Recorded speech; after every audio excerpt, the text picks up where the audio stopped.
Hello, everybody. Welcome to day 6 and the final day of the G.R.O.W conference. Hi, Jessica. Hi, Damilola. Good to have you guys here. Who is excited? Who is excited? Who is excited? Who is excited? Hey, I'm feeling so hyper. How are you guys doing today? How are you guys doing today? How are you guys doing today? So I want to play a celebration song so that we'll dance. Hey. Let me try and see if I can project the song. Hi, Chester. I am so excited as well. I can't wait. Oh my god. I'm trying to project this to my TV so that it's going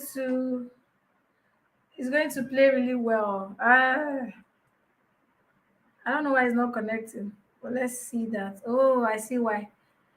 Hi everybody. Hi. Good to have you guys. Hey. Who is excited, I beg? How excited are you? Don't mind me, guys. I like to shout. Hey, let's see. What song do we have? Let's project this and see how loud that can get.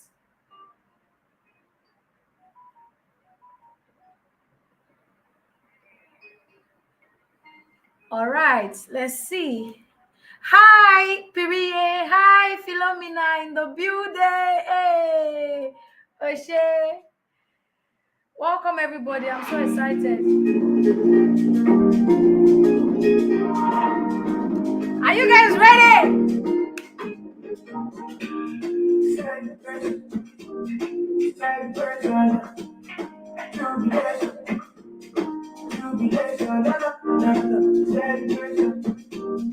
Can you guys hear this song? Hey.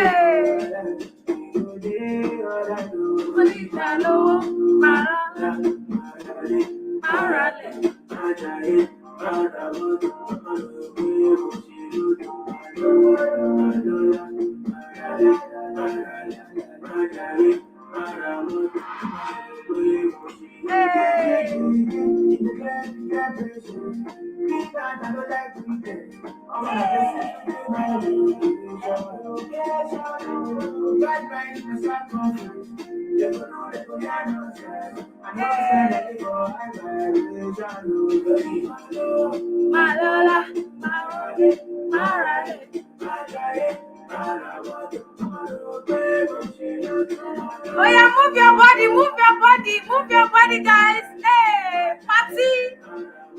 Hey.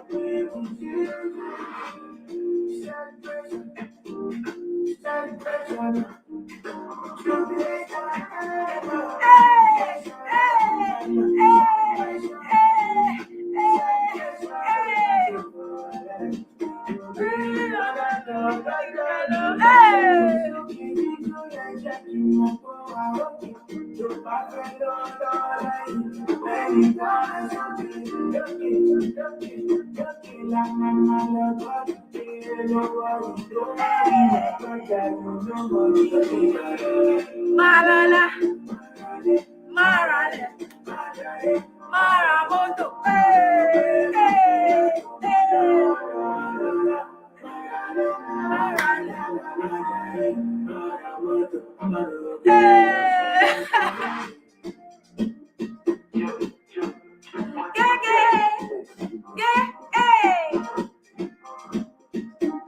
Can you guys feel the energy in the room? Let's go, DJ Elohor.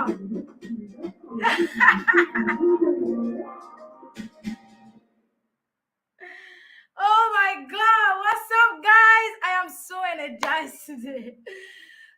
Tomorrow is my birthday, everybody. I think that's why I'm hyper. Tomorrow is my birthday. I'll be +1. Hey, let's make a play another song. Might remove another song again. I need to play another song because what? Tomorrow is my birthday. Gege. Hey.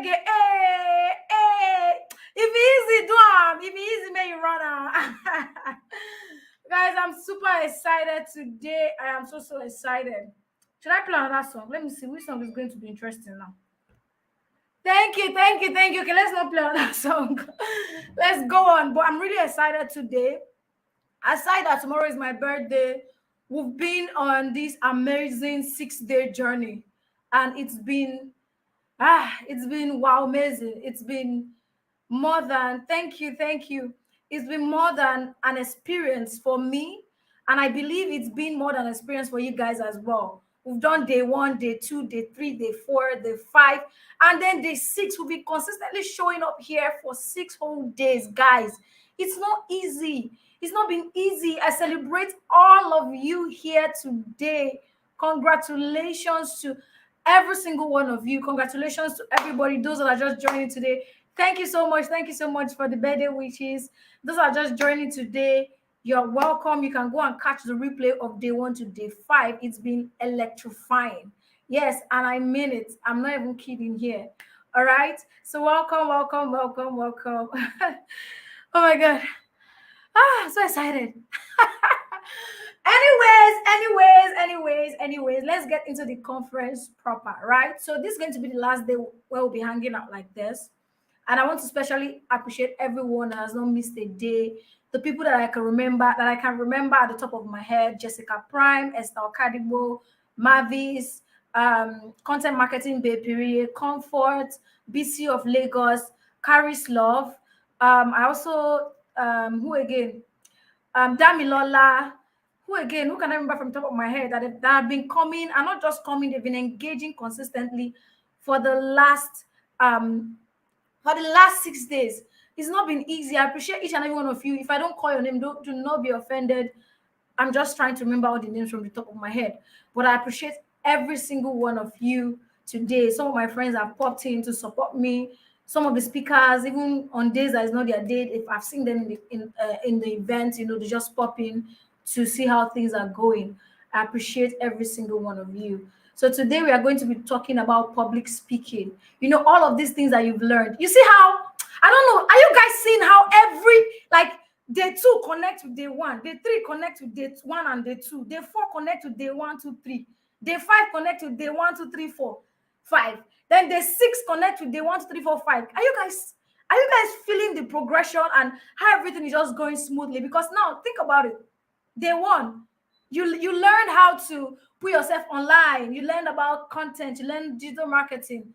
Day 2, you learn how to do what you were told in day 1.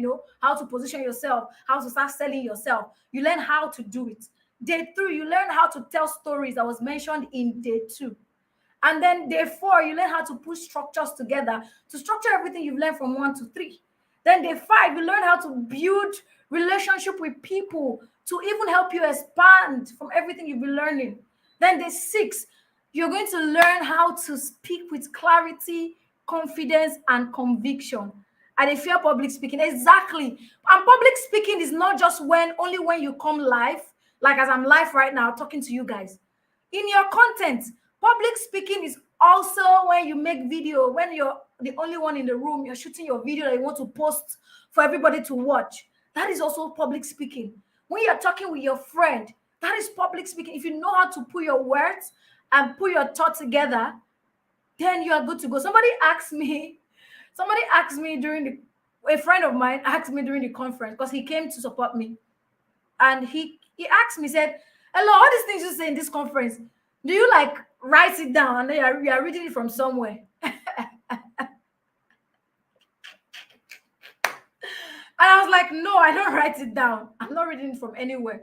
I just have an agenda. So, okay, we are going to start with this thing. We'll go with this thing next."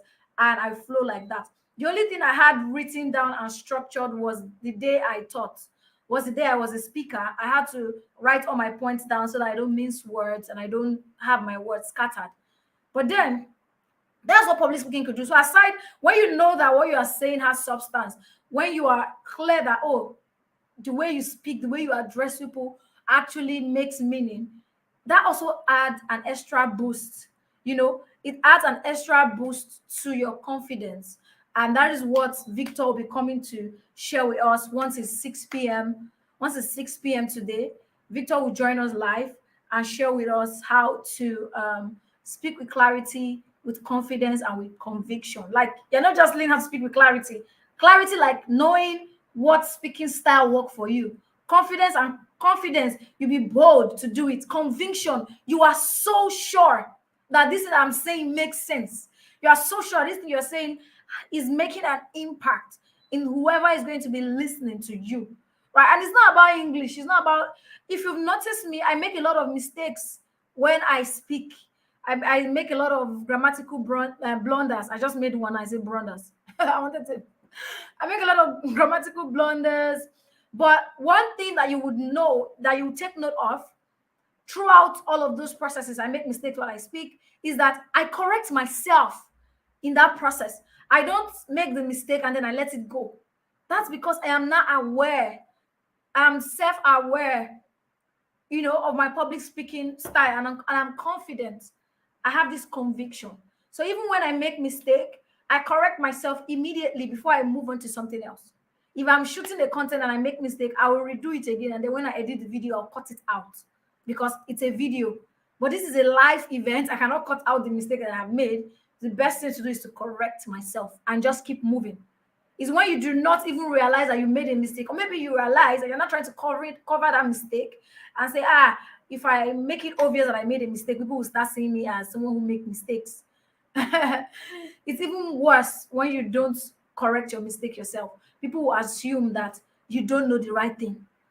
So that is the purpose of this topic that we're going to be having today. So if you're not subscribed to this channel, please, I beg you guys, click on the subscribe button and subscribe to the YouTube channel. There are a lot of content that will be coming up.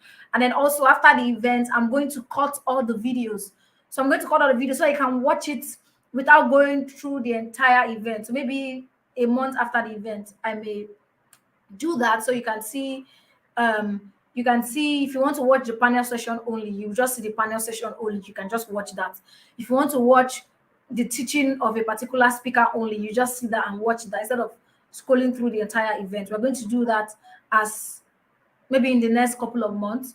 We're going to put that on the YouTube channel as well, so you should subscribe, and so you'll be able to access and other useful content that will be dropping as well on the channel. So please kindly subscribe, and also subscribe because it's my birthday tomorrow. So that could be a gift that you're giving to me. But yeah, that's one thing. And then number two thing is, I want to encourage you guys, if you have a bestie, follow up on your bestie even after the conference. You don't know the relationship you can build beyond this conference. I shared my story throughout this conference, all the people I've met online, all the amazing relationships I've built from online, some from comment section, some from stories. It could be from anywhere. Your journey to building an amazing relationship with someone could start right from this conference. It could be from your bestie here, right here. It could start from there. So follow up on your bestie.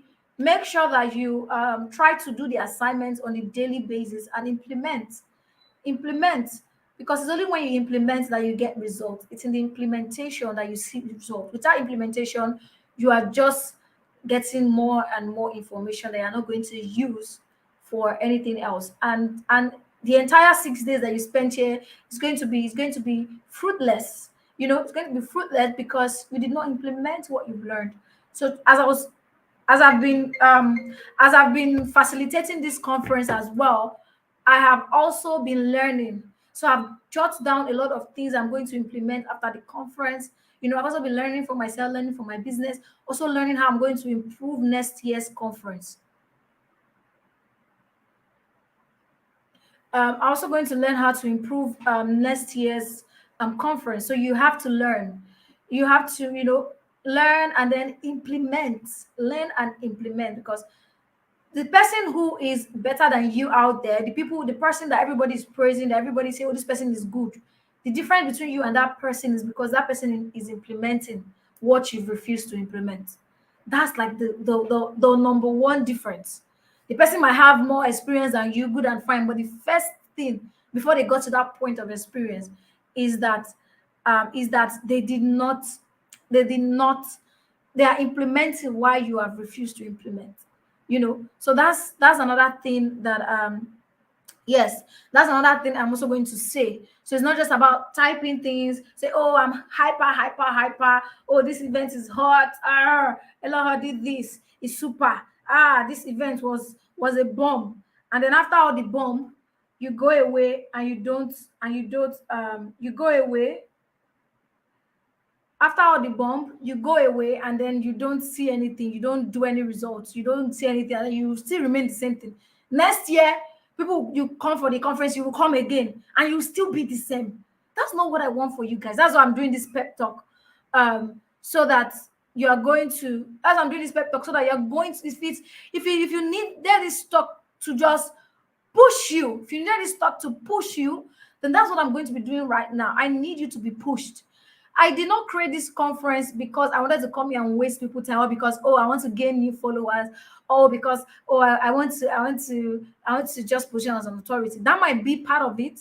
Yes, I want to grow. I want to also build myself. But primarily, the main reason I created this conference is to empower each and every one of you here. So the only way I will feel empowered is when you are empowered.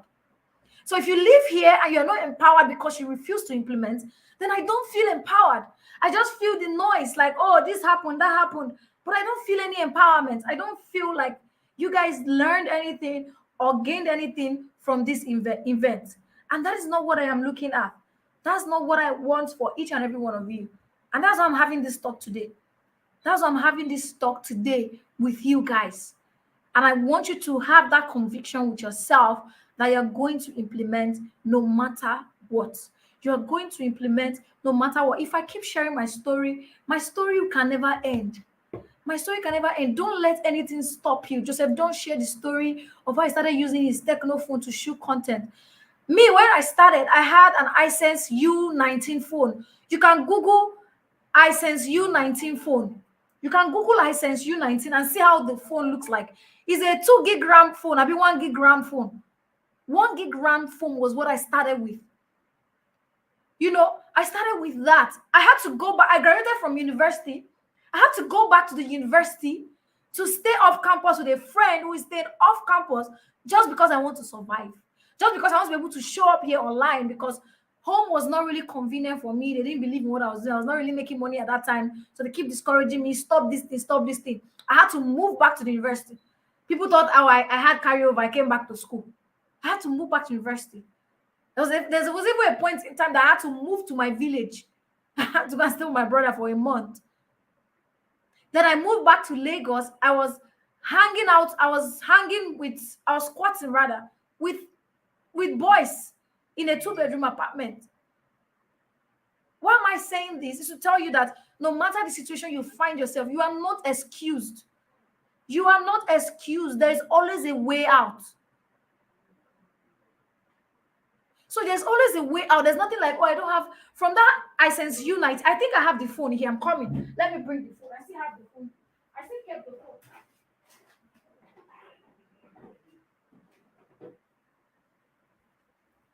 I still kept the phone. This is my iSense U19 phone that I started with.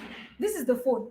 I think it's a 1 gig RAM, big 2 gig RAM phone. I still in 2020. So what I started content creation with iSense U19. You can go and Google it and see for yourself.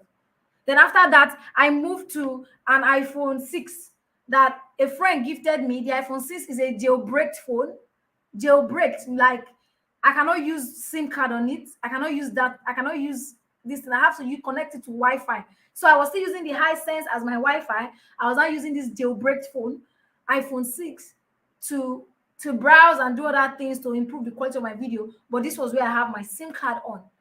So what excuse do you have? I wouldn't have even gotten this phone if I was not showing up. The friends saw how I was showing up and they decided to give me the phone. They said, the phone is jailbreak though.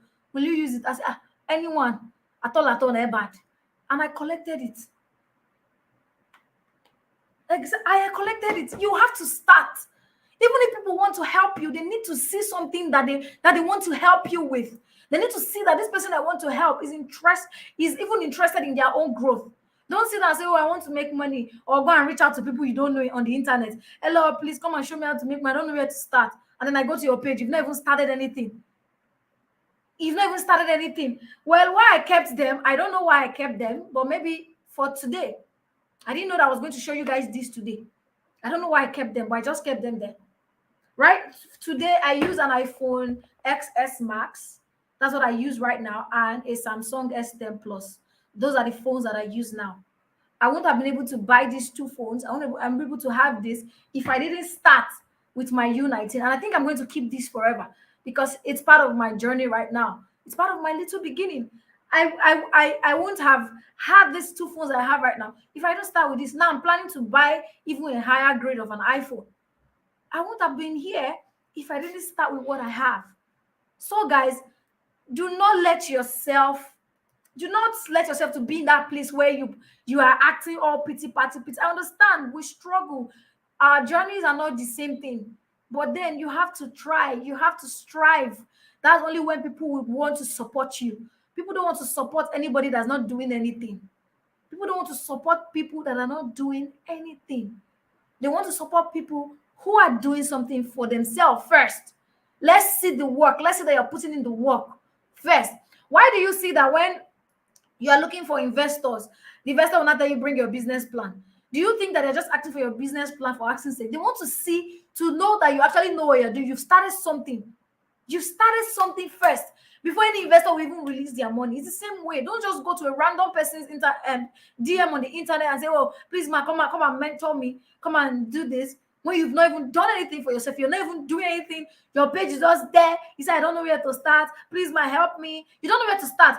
Go to that person's page, consume their free content and start from there. When I was using this phone when I started, I could not buy data. I used to borrow data. I used to buy 500 data every 2 days. Then MTN used to do this 6 gig for 500 every 2 days, every 3 days. That's what I used to subscribe. Then I will use that data. I use it to subscribe. I'll go to YouTube. I'll be watching videos on YouTube. That's where I started from. Then after watching video on YouTube, that's why I say subscribe to my channel. There are a lot of free things you're going to be getting from this channel.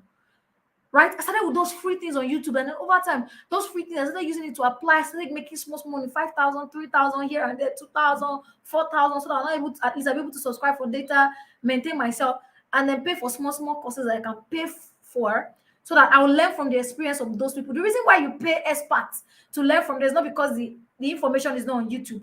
It's because you're learning from the experience of that expert. If you notice how this conference has been going, different people coming to share their experience.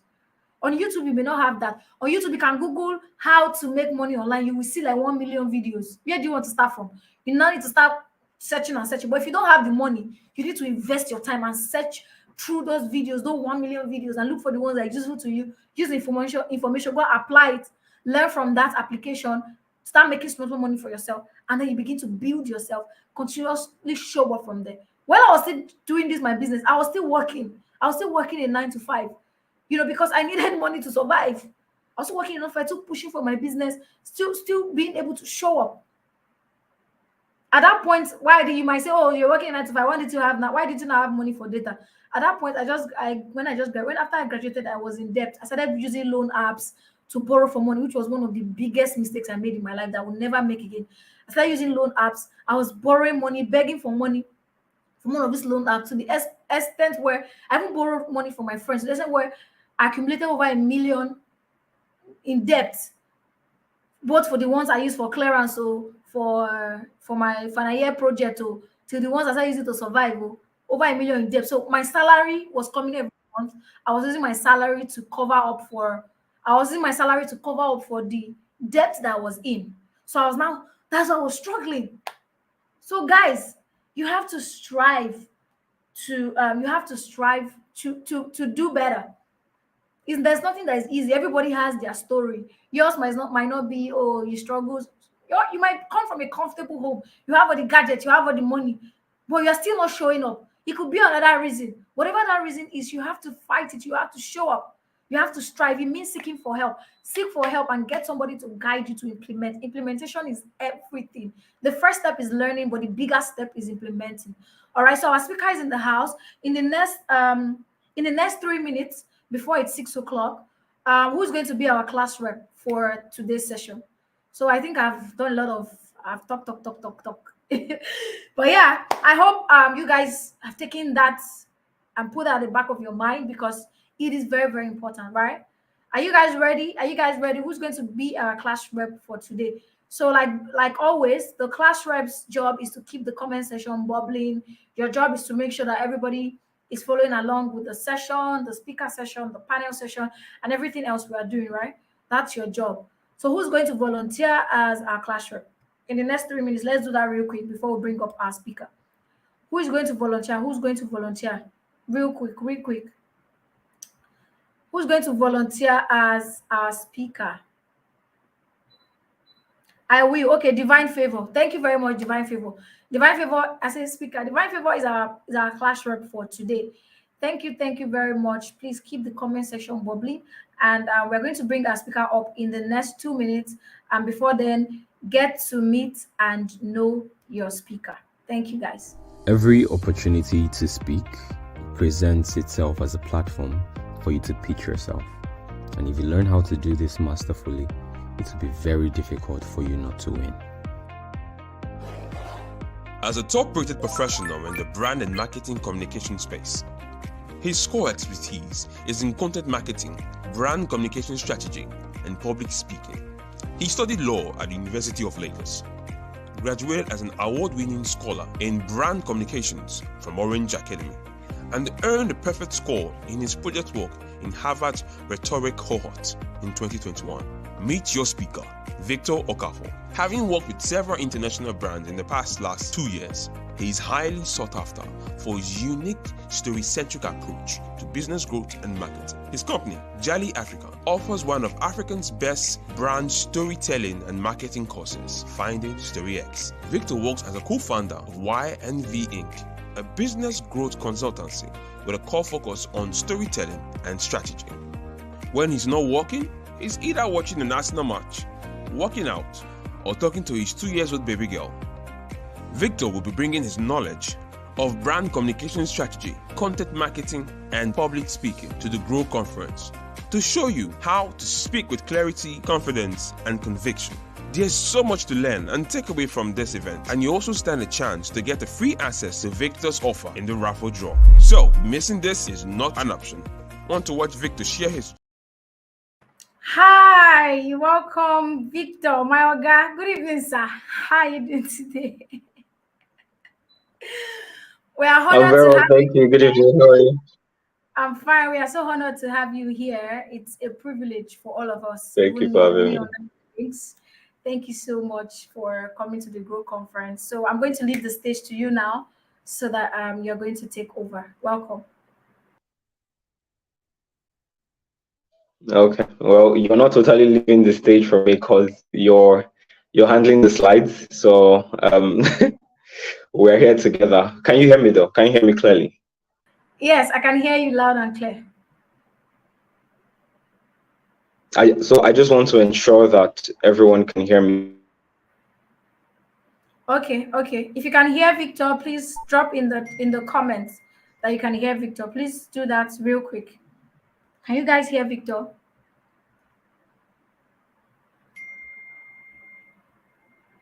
Can you guys hear Victor? Please communicate with us in the comments, guys. What's going on? Are you guys sleeping? Okay, yes, we can. Yes, we can hear him. Okay, great. They can hear you. Okay. Okay, great. But can you hear me, DCC? Like you're the one I'm depending on. You're the only person I can see here. Yes, I can hear you. Okay, good. So that was a very interesting video, the video introducing me. I was watching the video and I was really enjoying it. Thank you guys for organizing this, DCC especially. And I mean, you guys have been here for like 4 days, so you must have been having a time of your life, soaking up all this knowledge that I hope you're putting to use as you are learning, right? Because it's of no relevance at the end of the day if you're just taking up theoretical knowledge and there's no practical application.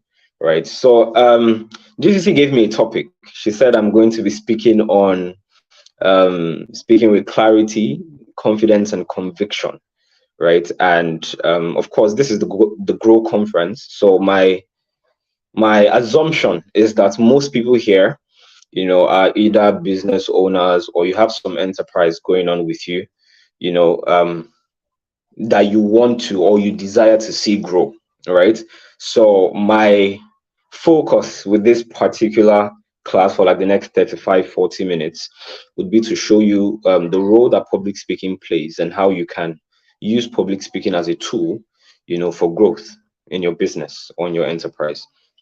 right? So while DCC and I were talking yesterday, I told her that I was going to share very few slides, and she was like, you know, you're going to do a lot of talking, you know, and case studies and all of that. Well, that's not a bad reputation. I think I have a lot to prove this evening. I have to prove that I can actually stick to time and not do tons of case studies before getting to the point. So let's start with the first slide, the introduction. So as always, if you've ever been in any meeting that I've organized, you'd understand how much value I place on thinking from first principles. Now, the reason is because I don't want to get to like the sixth slide and then it's like you're lost and you don't know where we started from. And then you have basic questions, you know, that would hinder the bulk of what we are talking about, right? So thinking from first principles helps us together to build from ground up, right? And when you hear public speaking, I can imagine what comes to your mind. You're probably imagining something like the image of the dude right on the screen, someone standing, suit and tie, delivering a speech, right? So I want to ask a question that I hope people can put their answers in the chat box, right? What do you think public speaking is? If you were to define public speaking, what would you define public speaking as? Let me give you a hint. Just keep it simple and short. What is public speaking? So if DCC, if you can help me, tell me what they are saying in the comment section, I would appreciate that. What do you think public speaking is?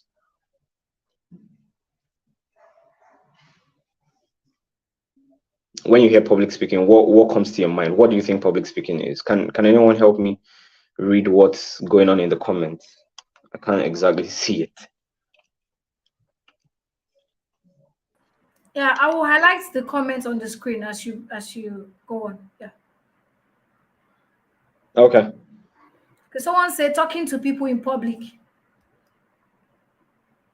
Speaking to multitudes. Okay, I can see the comments now. Okay. It means carrying your audience along, get connected with them confidently. Okay, interesting. This is a very long answer. Yeah, someone said talking to people in public. Yeah. Another person says speaking to multitudes.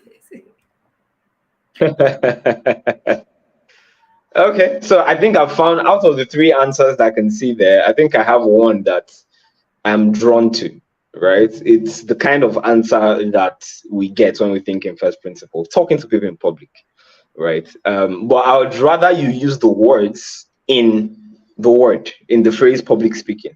It's just speaking in public, right? So when I ask for a definition, for example, I want you to use the most basic, most childish, most fundamental definition that comes to your mind. Because when you start from that, then you can break it into pieces and there'll be no room for confusion. So speaking in public is public speaking, right? Now, whether you're talking to 500 people, you're talking to one person or two people, right? You are involved in public speaking. Anything that has to do with you speaking outside of yourself, that's public speaking, right? So this applies to you whether you have a speech to deliver or you're just recording a video on your phone to post on Instagram, or you're having a one-on-one conversation where you're sending a voice note to a potential customer or investor. You're involved in public speaking. So all the examples that we're going to be giving here, all the techniques that we're going to be mentioning, they're applicable to all these situations, not just when you're standing in front of 600 people giving a speech, or where you're doing something that I'm doing now, for example. That's not the summary of public speaking. Public speaking is you speaking outside of yourself. Okay, now that we have mentioned that, the next thing I said here is, what is the root of public speaking? Now, public speaking is a form of communication, right? And communication can be divided into two major forms. So there is verbal communication and there's non-verbal communication, right? And verbal communication is where public speaking falls under. So public speaking is not a stand-alone concept. It's a part of communication as a broad concept. Okay, so there's no way we can totally understand the principles of public speaking if we don't understand the fundamentals of communication broadly, right? Which leads us to the next slide, which is the 4 fundamental pillars of communication. If you miss anything in this class, do not miss this particular slide because it's the foundation of everything, right? So it applies to all forms of communication, which public speaking is a part of, verbal communication, right? So the first one is clarity, right? So clarity is the first and most important, actually, fundamental pillar of communication, right? It's what communication is built on, clarity. So clarity comes in three forms, right? And clarity of self, clarity of message, and then clarity of your audience. I'm going to take it again. Clarity of self, clarity of message, and clarity of audience. Now, when we say clarity of self, you need to first understand your unique speaking style, or what we call your public speaking archetype. And as long as research has it so far, there are two major types of public speaking archetypes, just two. The main ones, right? There are several, but then the main ones that show up at least 80% of the time, there are two. So there's the rebel and there's the ruler, right? And I'm going to do some explanation here. So the rebel and the ruler, right? So let me start with the rebel. So the rebel is someone who, or no, rather, let me start with the ruler. I think that's a better way to flow with the topic. The ruler is someone who has nothing to prove when he's coming to talk to you, right? I don't know if you've ever attended a conference where, not necessarily this kind of conference like G.R.O.W conference, but a typical conference maybe when you were in university, and there's like 10 people coming to speak to you guys, and out of the 10 people, you don't know 9 of them. Like nobody knows 9 of them. They're just new people, new faces that are hustling, to sell their market and to put their brand out there. But then there's one person that they save to speak last. And that person is the most popular, amongst all of them. Everyone knows them. They are very popular in their field, right? Now, when that person is coming to talk to you, he's coming in the archetype of the ruler. Why? Because he doesn't have anything to prove, seemingly. So he can decide to show up and not even come with slides. Someone did that when I was in brand communication school, right? In brand communication school in Orange Academy, many of these lecturers will come and be talking to us, sweating, giving us slides, putting in their heart into their work, as they should, right? But then we had a guest lecturer who happens to be one of the most popular entertainers and music personalities in Africa, Don Jazzy. He came with his manager, who owns the biggest talent management company in Africa, Tempo Management Company. And the both of them came, they didn't come with any slides, right? They just came and sat down on the table and said, look, I'm not as intelligent as you guys, but I'm going to tell you guys my story. And they started talking, and there was rapt attention. They didn't need to do anything. They didn't need to use any unique technique to get our attention. Why? Because their reputation already captures our attention. We believe that they are substantial. Therefore, we give them our attention. That's the ruler archetype. But the rebel has everything to prove. Nobody knows him. Nobody knows him. You're entering a room where people are questioning your credibility. So you have a lot to prove. So that's why you bring in all the techniques, all the shenanigans that you can, because you're trying to leave a lasting impression. So which archetype are you whenever you're going to deliver a speech to a particular room? In your office, you might be the ruler archetype, but when you're coming for a G.R.O.W conference, you're probably a rebel trying to prove a point. Okay, so that's for clarity of self. Know where you are and pitch accordingly. Now, clarity of message means you must understand the topic that you're speaking on, right? I think this is just basic. Understanding the topic you're speaking on is a non-negotiable, right? You're going to confuse people if you yourself are confused. No matter what the topic is, do your background check, do your homework thoroughly. I remember back in school, there was a particular aspect of law that I did not like. And it's not a mystery why I did not like it. I didn't like tax law. Now, the reason why I didn't like tax law is because it had to do with numbers. And I don't like numbers. I don't like maths, right? And they were organizing this debate competition in tax law, and it was the biggest debate competition in the school at the time. And I wanted to participate in the debate because I love public speaking, right? And I believe that if I put in the work, I would excel in it. With zero knowledge of tax, right? And I was competing against tax consultants. People that were not students were participating in that competition. tax consultants, members of the tax club, people that were really knowledgeable in this subject matter. Those were like the 20 people or the 20 something people I was competing with. But then I did my homework. I called someone that was very knowledgeable in the subject matter to sit me down and teach me for like 3 hours. And after teaching me, I watched all the YouTube videos on that particular topic.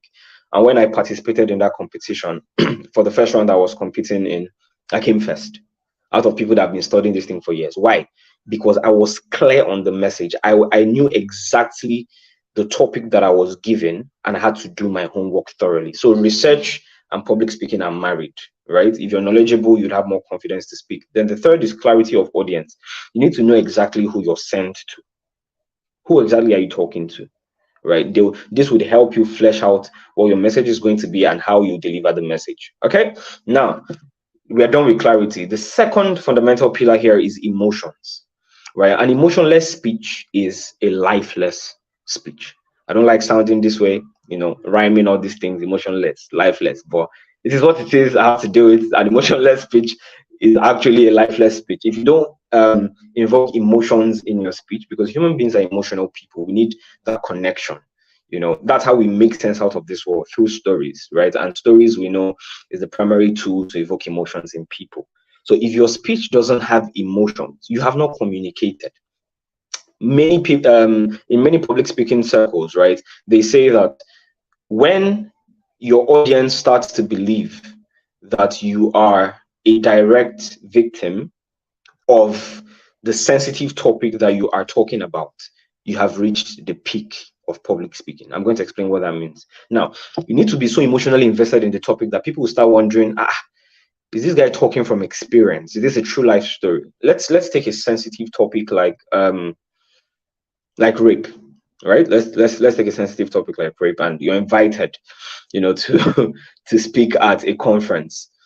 Let's say Women Empowerment Gender Feminist Coalition conference, and the topic has something to do with trying to curb rape. Okay, now they introduce me, Victor Okafor, to come and speak, and I'm like, oh no, not me, let's say a woman, right? Let's say they introduce Yai, and Yai comes and she's like, good afternoon everyone, today's topic is about rape. Rape is bad. Rape is bad. Men stop raping women.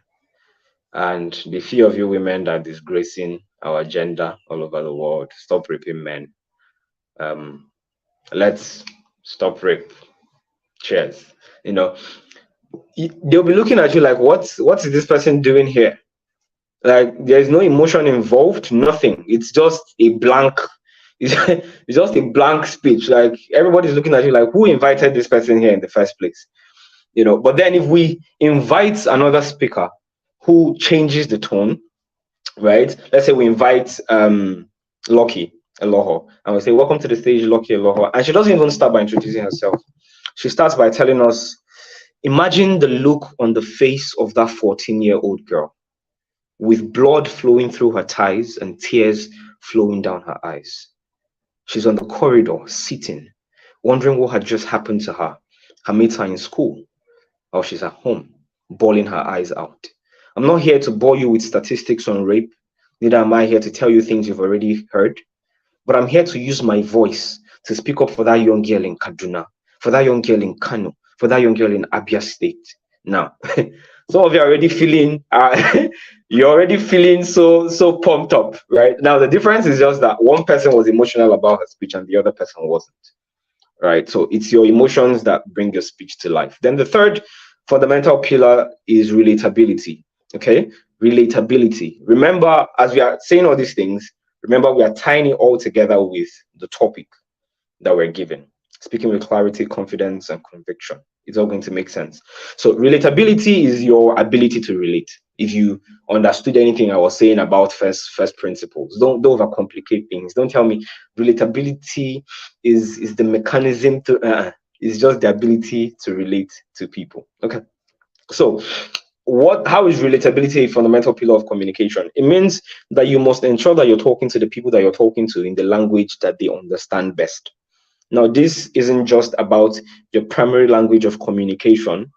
like English or German or any other language. That's not the language I'm talking about.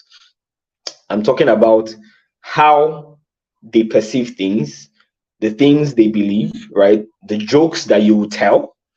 Okay, so basically you're talking to a set of people that are wired in a certain way, and your ability to relate to them in the way that they are wired would make you an excellent public speaker. Okay, so if you are talking to that's why you need to have clarity on your audience, right? If you're talking to people that are not exactly literate, there are certain things you should not say. There are certain jokes you should not tell. You know that there are jokes that are intellectual jokes. Like if you're not educated, you don't understand the joke. If somebody tells you something like, "Oh, do you know why atoms are the biggest liars?" It's because they make up everything. You're probably going to find it funny because you went to school. Now, someone who doesn't know what an atom means doesn't understand what the hell you're saying, right? So they're just going to be looking at you and be wondering, what's this person saying? Which brings me to a very interesting case study. I couldn't resist it, right?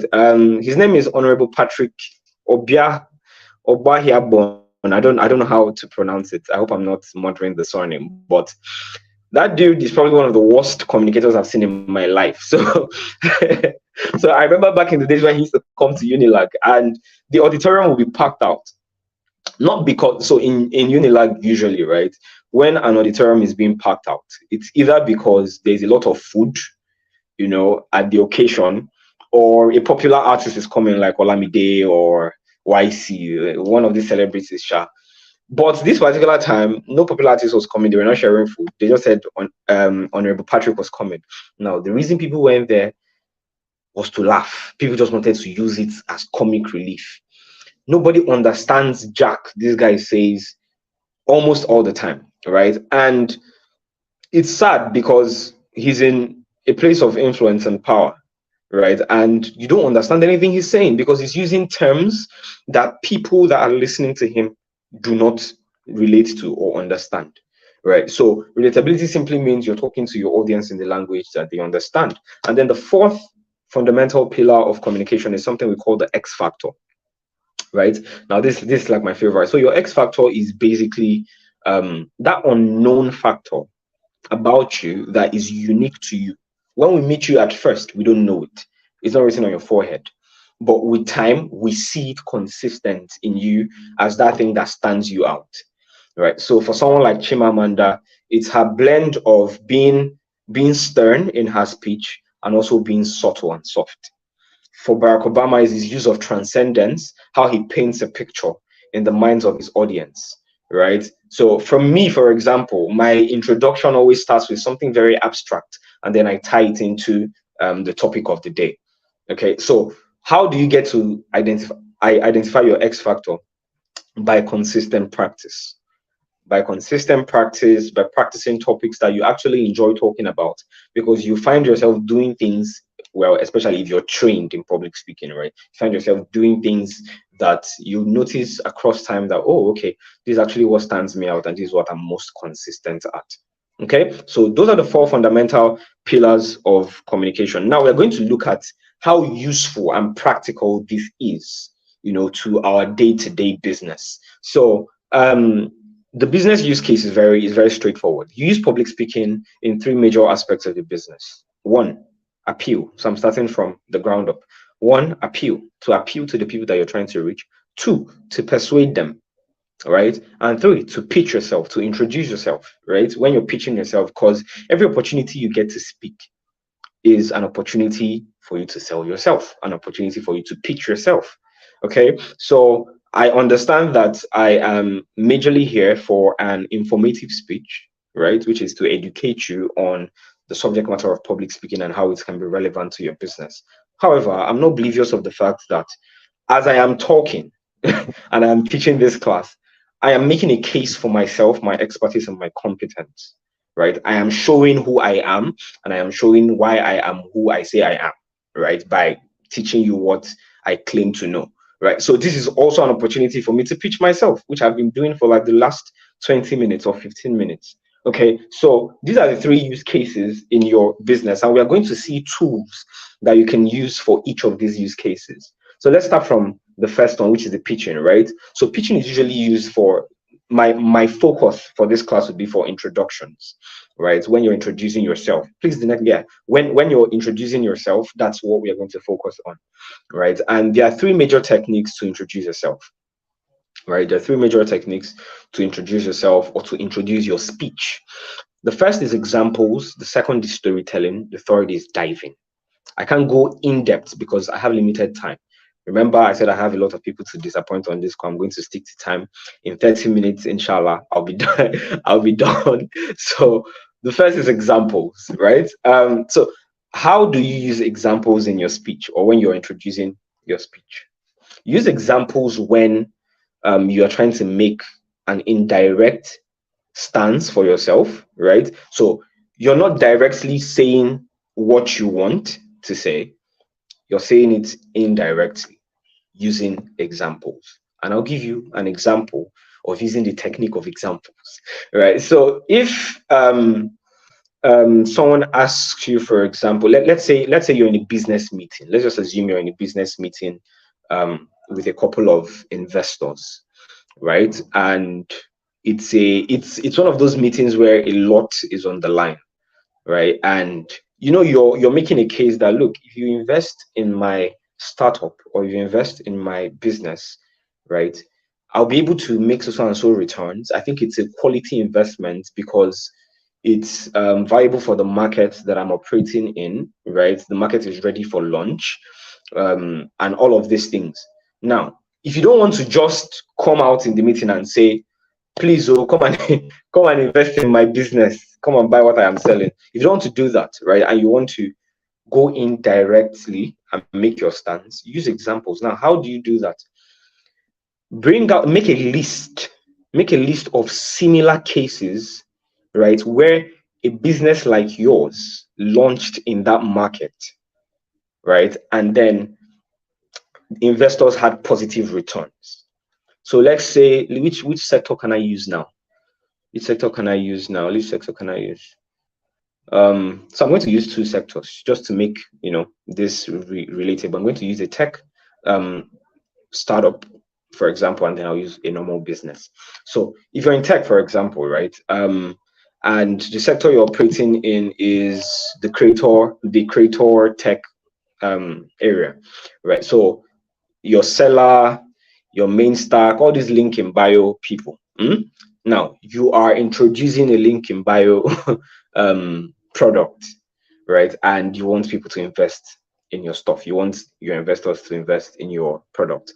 Now, have you done your research to find out what the returns were for seller, main stack, and any other one that is in the market?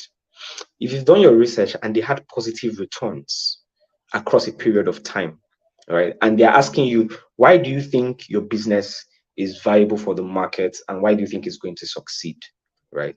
So instead of saying, oh, it's going to succeed, I'm sure because I know what I'm doing, you can say in 2020, when the creator economy was just coming up, when Nigeria had less than 100,000 people active, or pre-2020, when Nigeria had less than 100,000 people actively engaged in the creator economy on a day-to-day basis, Seller took the bold step to launch their product. And for the first 1 year, although they had 4,000 users, they were active.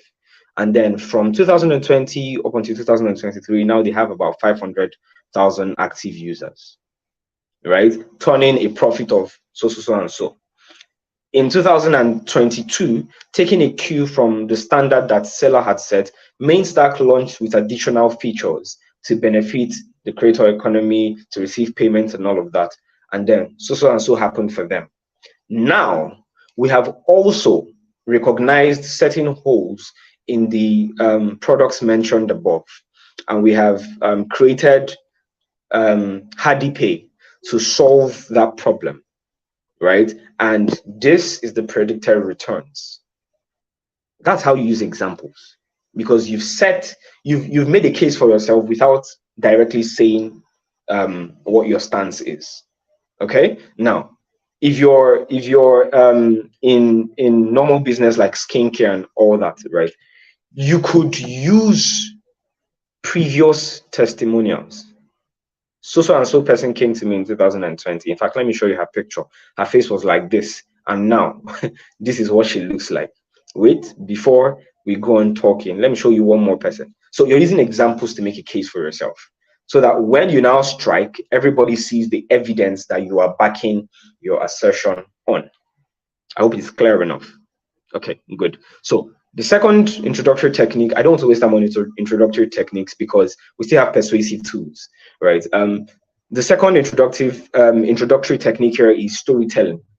So I think this is simple. Yai has talked about using storytelling for your business. I'm not going to waste any time whatsoever here. This is where you basically use stories, to introduce yourself, right? This is more of your emotional appeal, right? You are using true stories. Don't lie, please. I beg in the name of God. Don't lie because you want to close a deal or you want to win a pitch. You're using true stories to make a case for yourself, right? Now, the third type of introductory technique is something we call diving. Sorry, just a second, guys. So the third introductory technique, like I said, is something we call diving, right?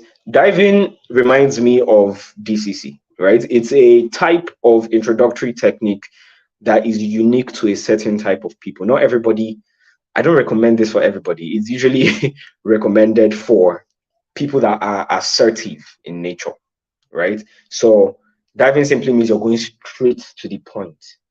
Oh, what have you done in business? You start listing it straight, right? Straight. You're just saying, oh, this is what I do. I offer public speaking services. I've been doing it for so and so years, right? And when you do this, this is the results that you get. So you're going direct to the point. You're not cutting any corners. You're not using any story to water the ground first. You're not giving examples. You're making direct statements. Oh, I heard that you help people with course launch. Of course I do. When I help you with your course launch, this is the expected result if you put in so amount of work and you're done, right? So these are the three different introductory techniques to pitch yourself. Now let's go to persuasive tools.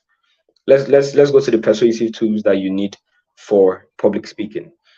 Now, the reason we are looking at persuasive tools is because, remember, the topic says how to speak with clarity, confidence, and conviction, right? So you want to be able to attract people to what you are selling or what you are saying in your speech, right? And there are subtle techniques here and there that people can apply, that will just make a difference in the persuasive ability that they have when they are talking.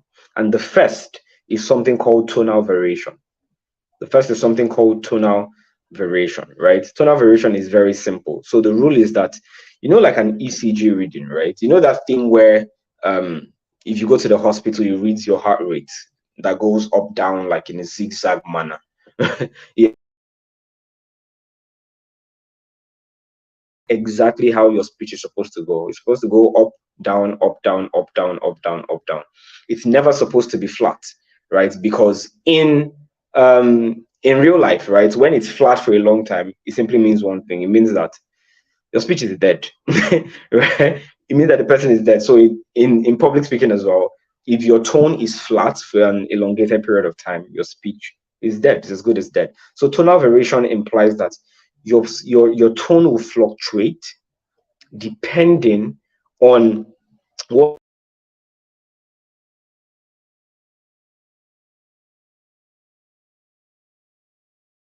is high, sometimes your pitch is low. And I'm going to give you the different scenarios that necessitate the different pitch variations.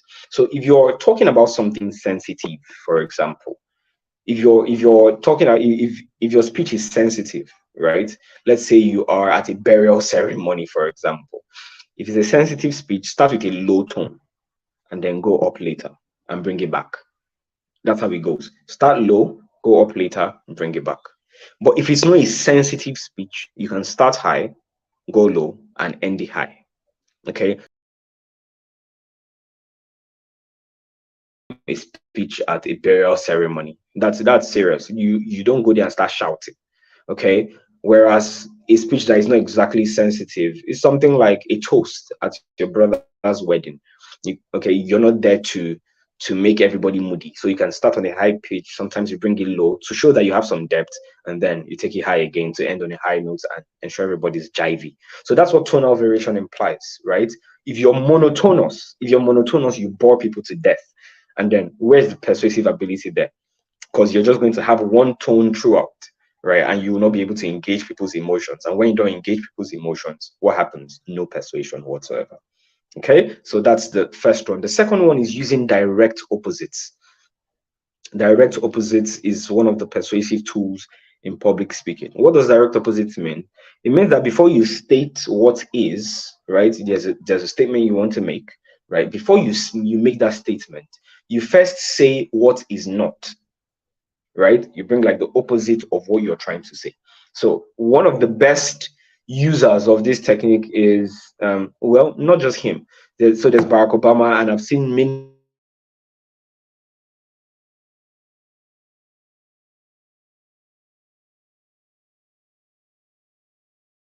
United States. We are the United States of America. That's his entire point.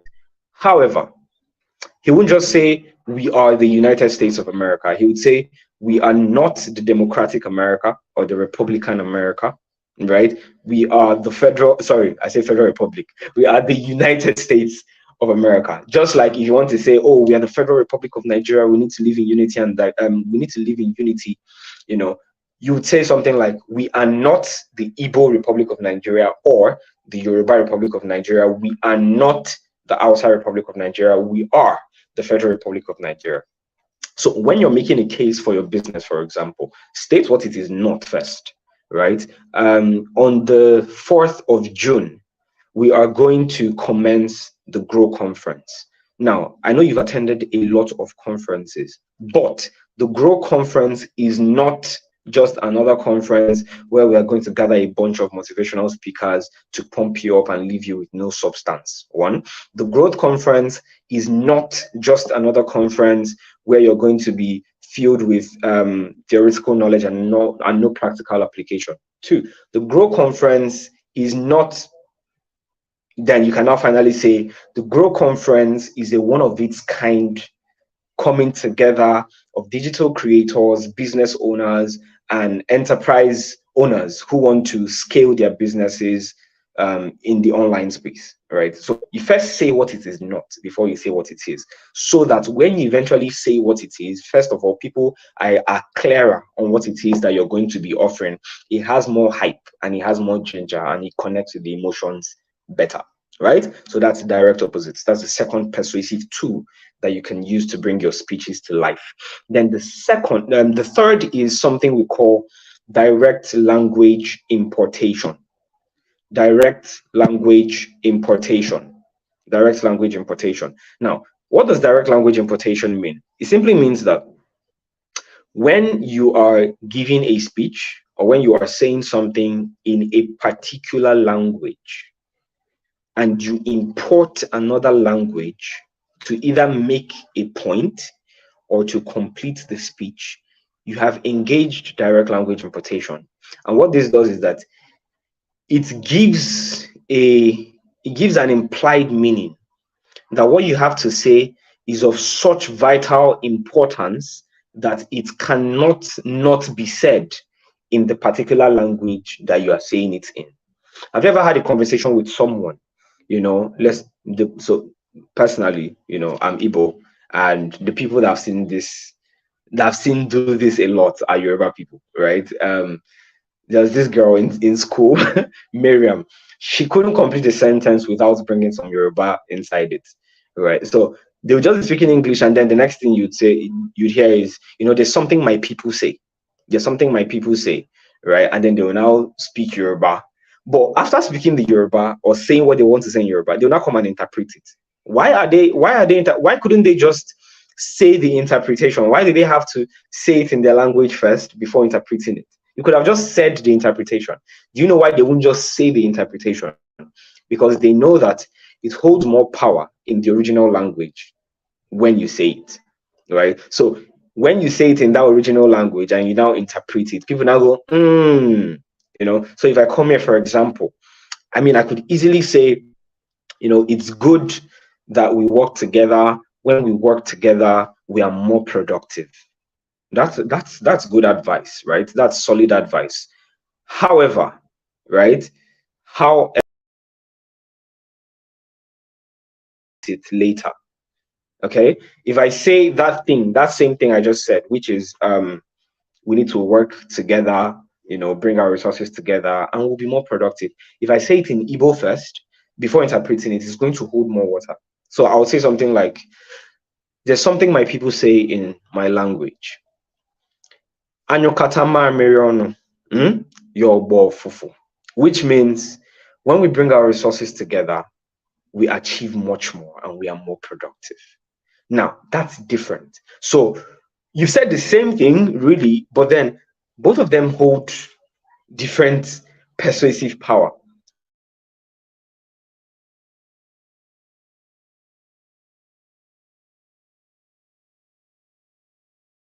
Importation. Now, the final persuasive tool, here is something called the golden rule of three.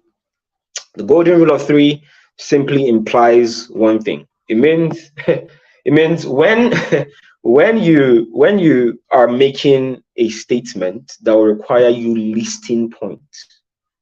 When you're making a statement that will require you listing points, what you do is that you limit it to 3, right?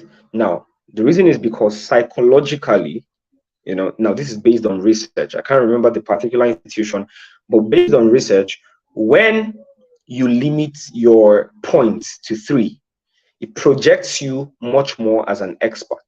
I think this is somehow tied to the Feynman technique, whereby there's a scene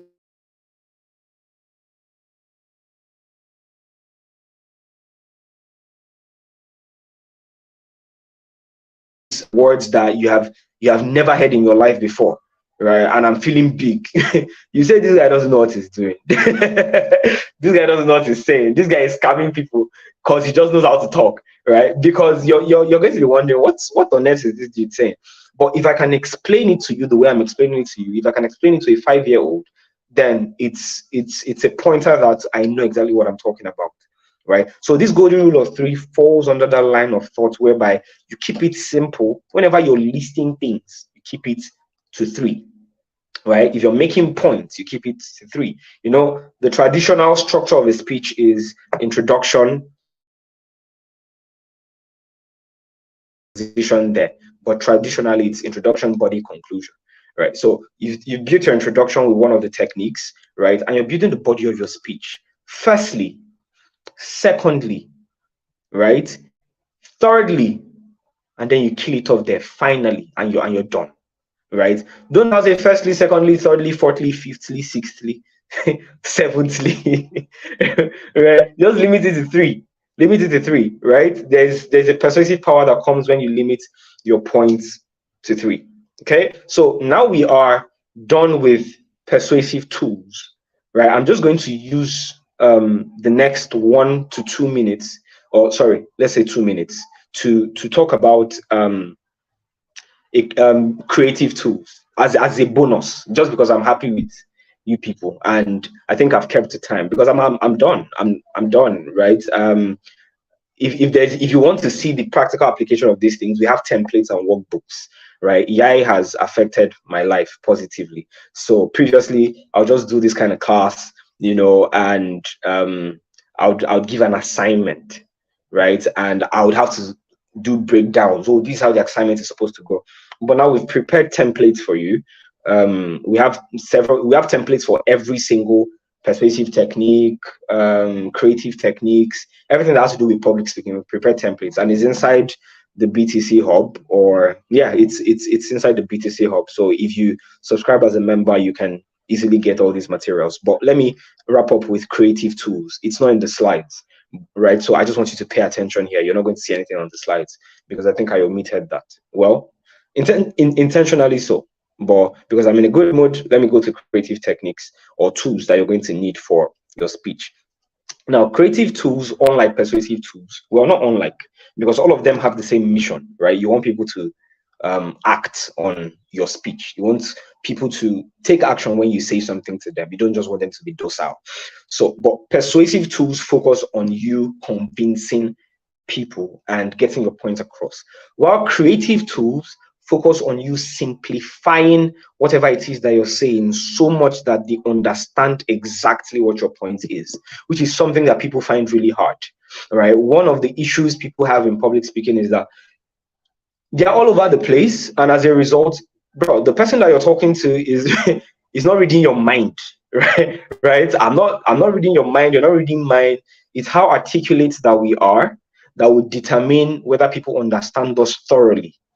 And creative tools help you simplify your thoughts. Okay, so there are three that I'm going to point out. The first is something called analogies. Okay, so an analogy is basically how you use an example or a case to explain a statement you have already made. If you make a statement and you believe that that statement needs further explanation for people to understand it, or for people to understand it the way you want them to understand it, use an analogy to bring it to life. Let me give you an example. Okay, so my point is that, look, Nigeria's problem is not terrorism. Nigeria's problem is not nepotism. Nigeria's problem is not Bola Ahmed Tinubu. Neither is Nigeria's problem APC. Nigeria's problem is the lack of a national ideology that has been born out of the lack of unity in diversity amongst its citizens. Basically, the point is we don't have any central ideology that all tribes and people can buy into. That's the most fundamental problem that we have. That's my point, right? That's the point I'm trying to make.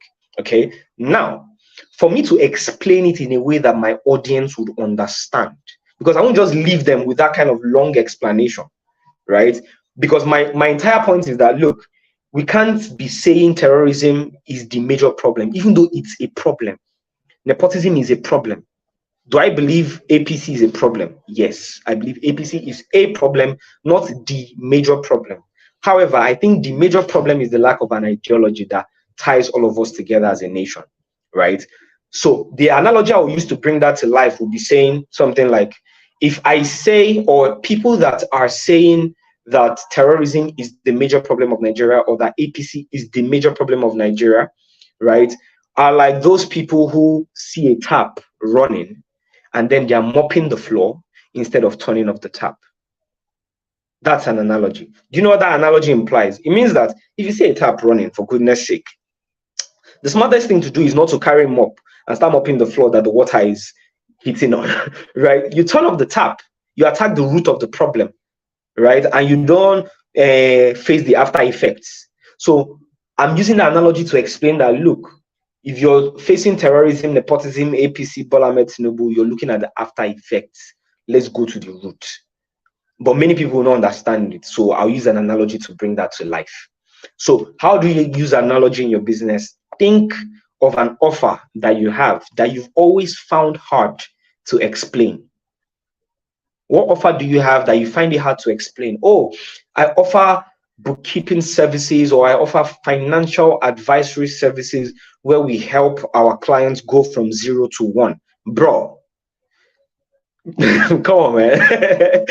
What exactly are you saying, right? Because if you say, I mean, that's a good statement where you say, you know, you help offer financial advisory services, you take your clients from 0 to 1.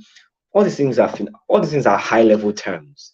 How are they going to understand? Maybe you should use an analogy, right? So maybe you can say something like, what this means is that I work with my client as though I am holding their hands, and we go from the stage of business they are in, you know, to the stage of business that they desire by implementing stable financial principles like that. Okay, now you simplified it, and in a couple of seconds, the person you're pitching to understands you better. Because now it's not just clouding all over their head. You've used an analogy to bring it down to life, right? That's the first. Let me just use one more example to ensure that people understand this clearly, right? If someone tells me something like black people cannot be racist, I mean, this is an actual thing. All you need to do to see comments like this is go to the shade room. or spiritual world. All these Instagram pages, bro. You see people's thought processes, and you're like, how? Anyway, point is, if someone says something like black people cannot be racist, and you want to show them how stupid that thought process is, you can use an analogy to do that. You could say something like, saying that black people are not racist is just like saying that females or girls, cannot be sexist. I mean, it's the same premise. Okay, they're the ones that have been affected by racism the most. It doesn't mean that they can be racist. The same way, females are the ones that have been affected by sexism the most, doesn't mean that they cannot be sexist. But then if you're there making your point, how can you say that black people cannot be racist? Yeah, they'll be making their point too. And I mean, you cannot win an argument with a stupid person, right? So use an analogy to just water everything down and show them how crazy their thought process is. Now, the second creative technique that you can apply is something called transcendence. So transcendence is how you explain tough statements, or statements. It's just like analogies, but then it's more in-depth. So the difference is that in transcendence, you're using extremely detailed storytelling to bring what you're saying to life. You're using extremely detailed storytelling to bring what you're saying to life. Now, how do you do this? Okay, let's assume, let me use a personal example and then we'll close.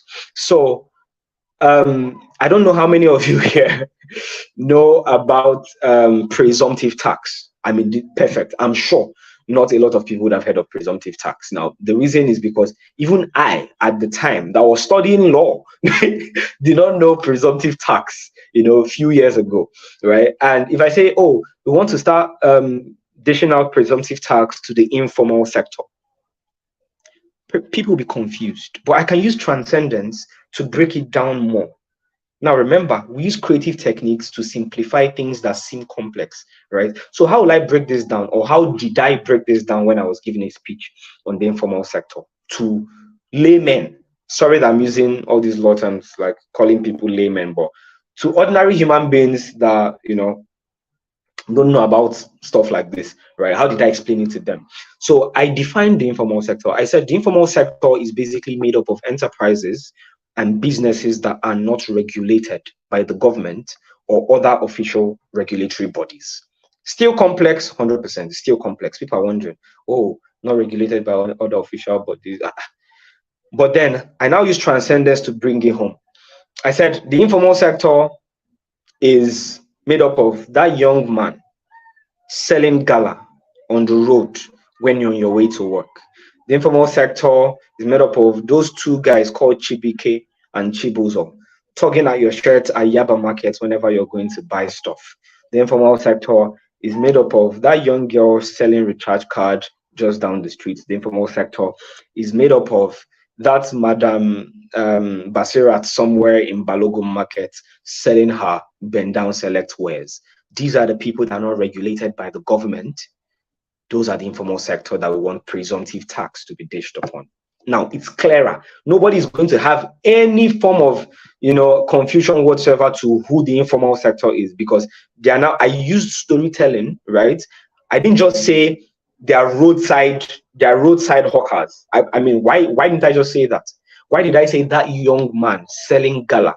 Because it's a story that you can relate to, something that you see on a daily basis, right? So, for example, when Yai or Victor is pitching their business, to business owners, we are not just going to say, oh, we've helped 250 businesses across 8 countries introducing the storytelling framework. Nah, we're going to say, whether you are talking about the young business owner or solopreneur who is working hard in her 20s, to build her business from a 6-figure business to an 8-figure business, or whether you're talking about an already established conglomerate, and then we go into all these details, right, to tell you that, okay, these are the people we've worked with and this is what we've achieved for them.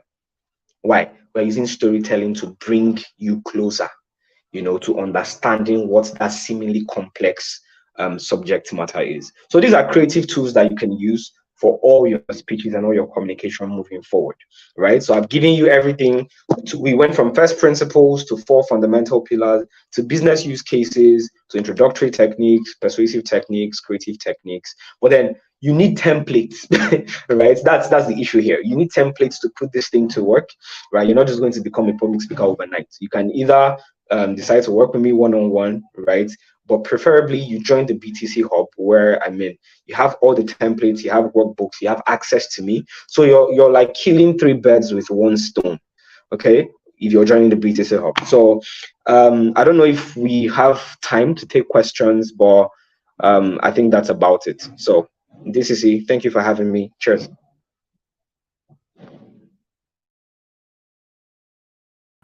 Thank you so much, Victor. That's okay. I've written down a lot of things in my book. I'm even speechless. I don't know what to say, but yeah, this has been a very insightful session. Not just for me, I believe for everybody that's watching here today. All right. So if you have any question, please drop your question in the comments so that Victor can answer them before he leaves. Right. So while we're waiting for your questions, Victor has a public speaking class that is coming up tomorrow in Lagos. And I believe even if you're not in Lagos, you can also participate and take the public speaking class, even if you're not in Lagos, right? The class is happening Yes, tomorrow. Yeah, I believe so. Tomorrow, right? The class is yes. happening So tomorrow. Yeah. so it's a live recording tomorrow, and after the Okay. live recording, everybody gets access to it. So it's like you're getting a self-paced online course. Oh, okay. So even if they are not in Lagos, they can also buy it. Yes. Oh, okay. Okay, great. So even if you're not in Lagos, that course is for you. So if you know you've learned a lot today, you should go and take that course. Mind you, know that public speaking is something you have to intentionally learn and build up. It's not something that you just do it in passing, right?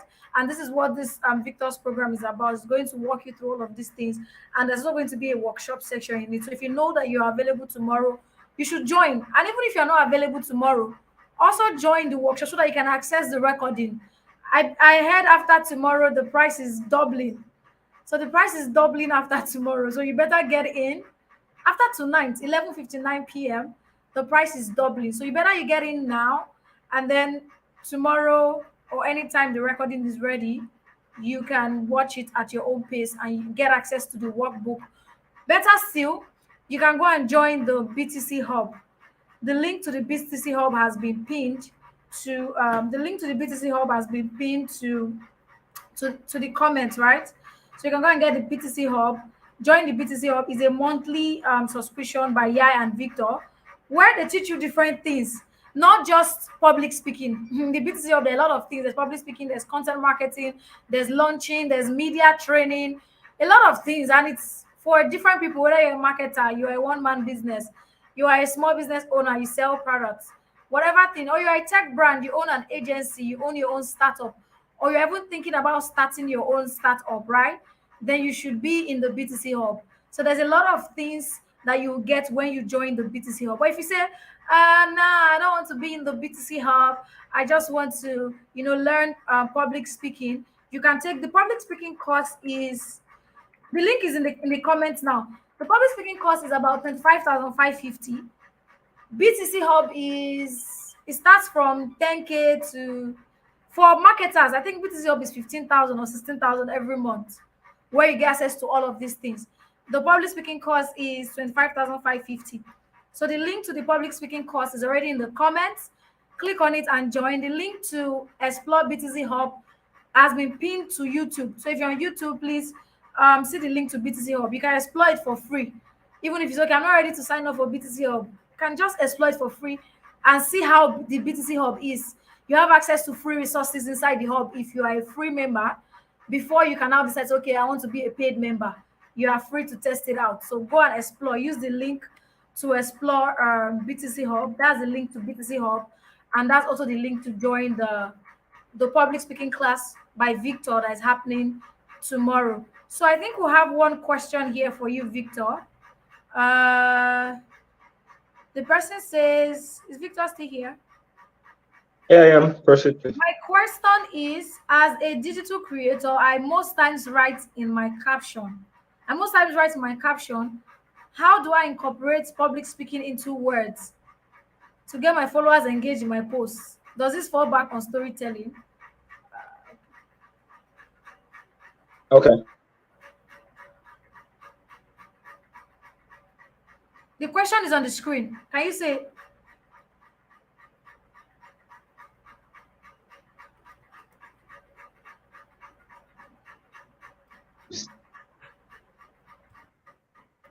Make I mean make videos. That's what public speaking is. There's no public speaking in writing. To make videos, that's how to incorporate public speaking into your content strategy to get people to engage more. I think that's the simple answer to your question. Oh, okay, great, great, great. Thank you very much. I think that has answered your question, right? So to Miche, make videos. Videos writing will not really do justice, and I believe that writing can be misunderstood sometimes compared to when you speak. People understand you better when you write. So as you are writing, also do video. So you can do a mixture of it. You don't have to only speak on video. You don't have to only write on video. But I also believe that this technique can be applied to writing as well. At least if you know what your factor X is, you know what your public speaking style is, you can infuse it into your writing as well. And yeah, I also talked about storytelling on day 3. You should go back and watch that and see how you can use it. So you can mix everything. There's not just one way. You don't have to only use storytelling. You don't have to only use an example. You can even have a session where you mix it. Maybe you are having a public speaking session. And Victor had a mixture of all of these things. If you were paying attention to Victor's section, he used examples, he used stories, even the diving style. Victor used it. If you were paying attention to this section, all of the things that Victor is teaching you guys, or has taught you guys rather, in today's class, he has he has displayed everything here, except maybe you're not paying attention. Maybe you're just listening to what he was saying. Maybe you're not paying attention to what he was doing. That's what I was doing. I was listening to what he was saying. I was also paying attention to what he was doing. You should also be a good listener, not just a good public speaker. If you don't, if so. But yes, yes, yes. I think that that answers that question. So if we don't have any more questions, I believe that will be the end of the session. Thank you so much, Victor, for coming, for doing this. We appreciate Oh, you. welcome. I learned a lot, even though I'm still a public speaking student that is still coming up, upcoming student. I'm You're still welcome. And upcoming, thank you for guys. having me. You will see my progress soon. Thank you for having I'm, me, DCC. thank you so much. Thank you. Thank you. And Thank you happy so much. birthday. Happy birthday for the 10th time Yes. in advance. You've been wishing me Guys, happy birthday since June 1st. happy this is his birthday tomorrow. I hope you guys wish her a very happy birthday. You've done exceedingly well with this Grow conference, and I'm honored that you considered Yai and I worthy to speak at this conference. Thank you very much. Thank you so much. I am so honored, more than honored, that you consider me worthy to, be your host for this event. Thank you so much, Victor. Really appreciate you. All right. So before we move to the panel session, all right, guys, this is the final note to you guys. If you know that everybody needs public speaking, not what am I even saying? If you know that, not that if you know that, everybody needs to learn how to speak publicly. Because of what we are doing as creators, as freelancers, this is something that we need to learn. I am also a student of Victor. I'm also learning public speaking, and I would have been present in tomorrow's class, but tomorrow is my birthday. Please let me go and use my birthday to actually do my birthday. Thank you, guys. So yes, go and join the public speaking class. Or if it's okay, I don't have that amount of money to pay for the class. Better still, go and explore BTC Hub. The link has been pinned to the comments. If you're on YouTube, if you're on Facebook, wherever you're watching from, you know you can see the link. Explore BTC Hub for free and see if it's a good fit for you, or join the public speaking class. And again, good news, somebody is going to win free access to Victor's class tomorrow. So you want to stay to the end, because after the panel session, we are going to be having our raffle draw, and somebody is going to be having getting free access. One person is going to win free access to Victor class that is happening tomorrow in Lagos. So if the person win, and even though you cannot attend the physical class, you will still get access to the recording. So stay to the end and join the raffle draw. You might win. Who knows? It might be you. Well, all right, guys. So we are going to go into the panel session. But before we go into the panel session, let's just take a quick commercial break, and we'll be right back. What happens when Instagram meets LinkedIn, meets WhatsApp, meets Telegram, meets Twitter, meets YouTube, meets Substack, meets every course platform out there? You get the Brands That Connect Hub. It's a community of tech brands, freelancers, digital creators, business owners, and marketers who want to maximize their budgets, turn their customers into loyalists, and their staff into ambassadors.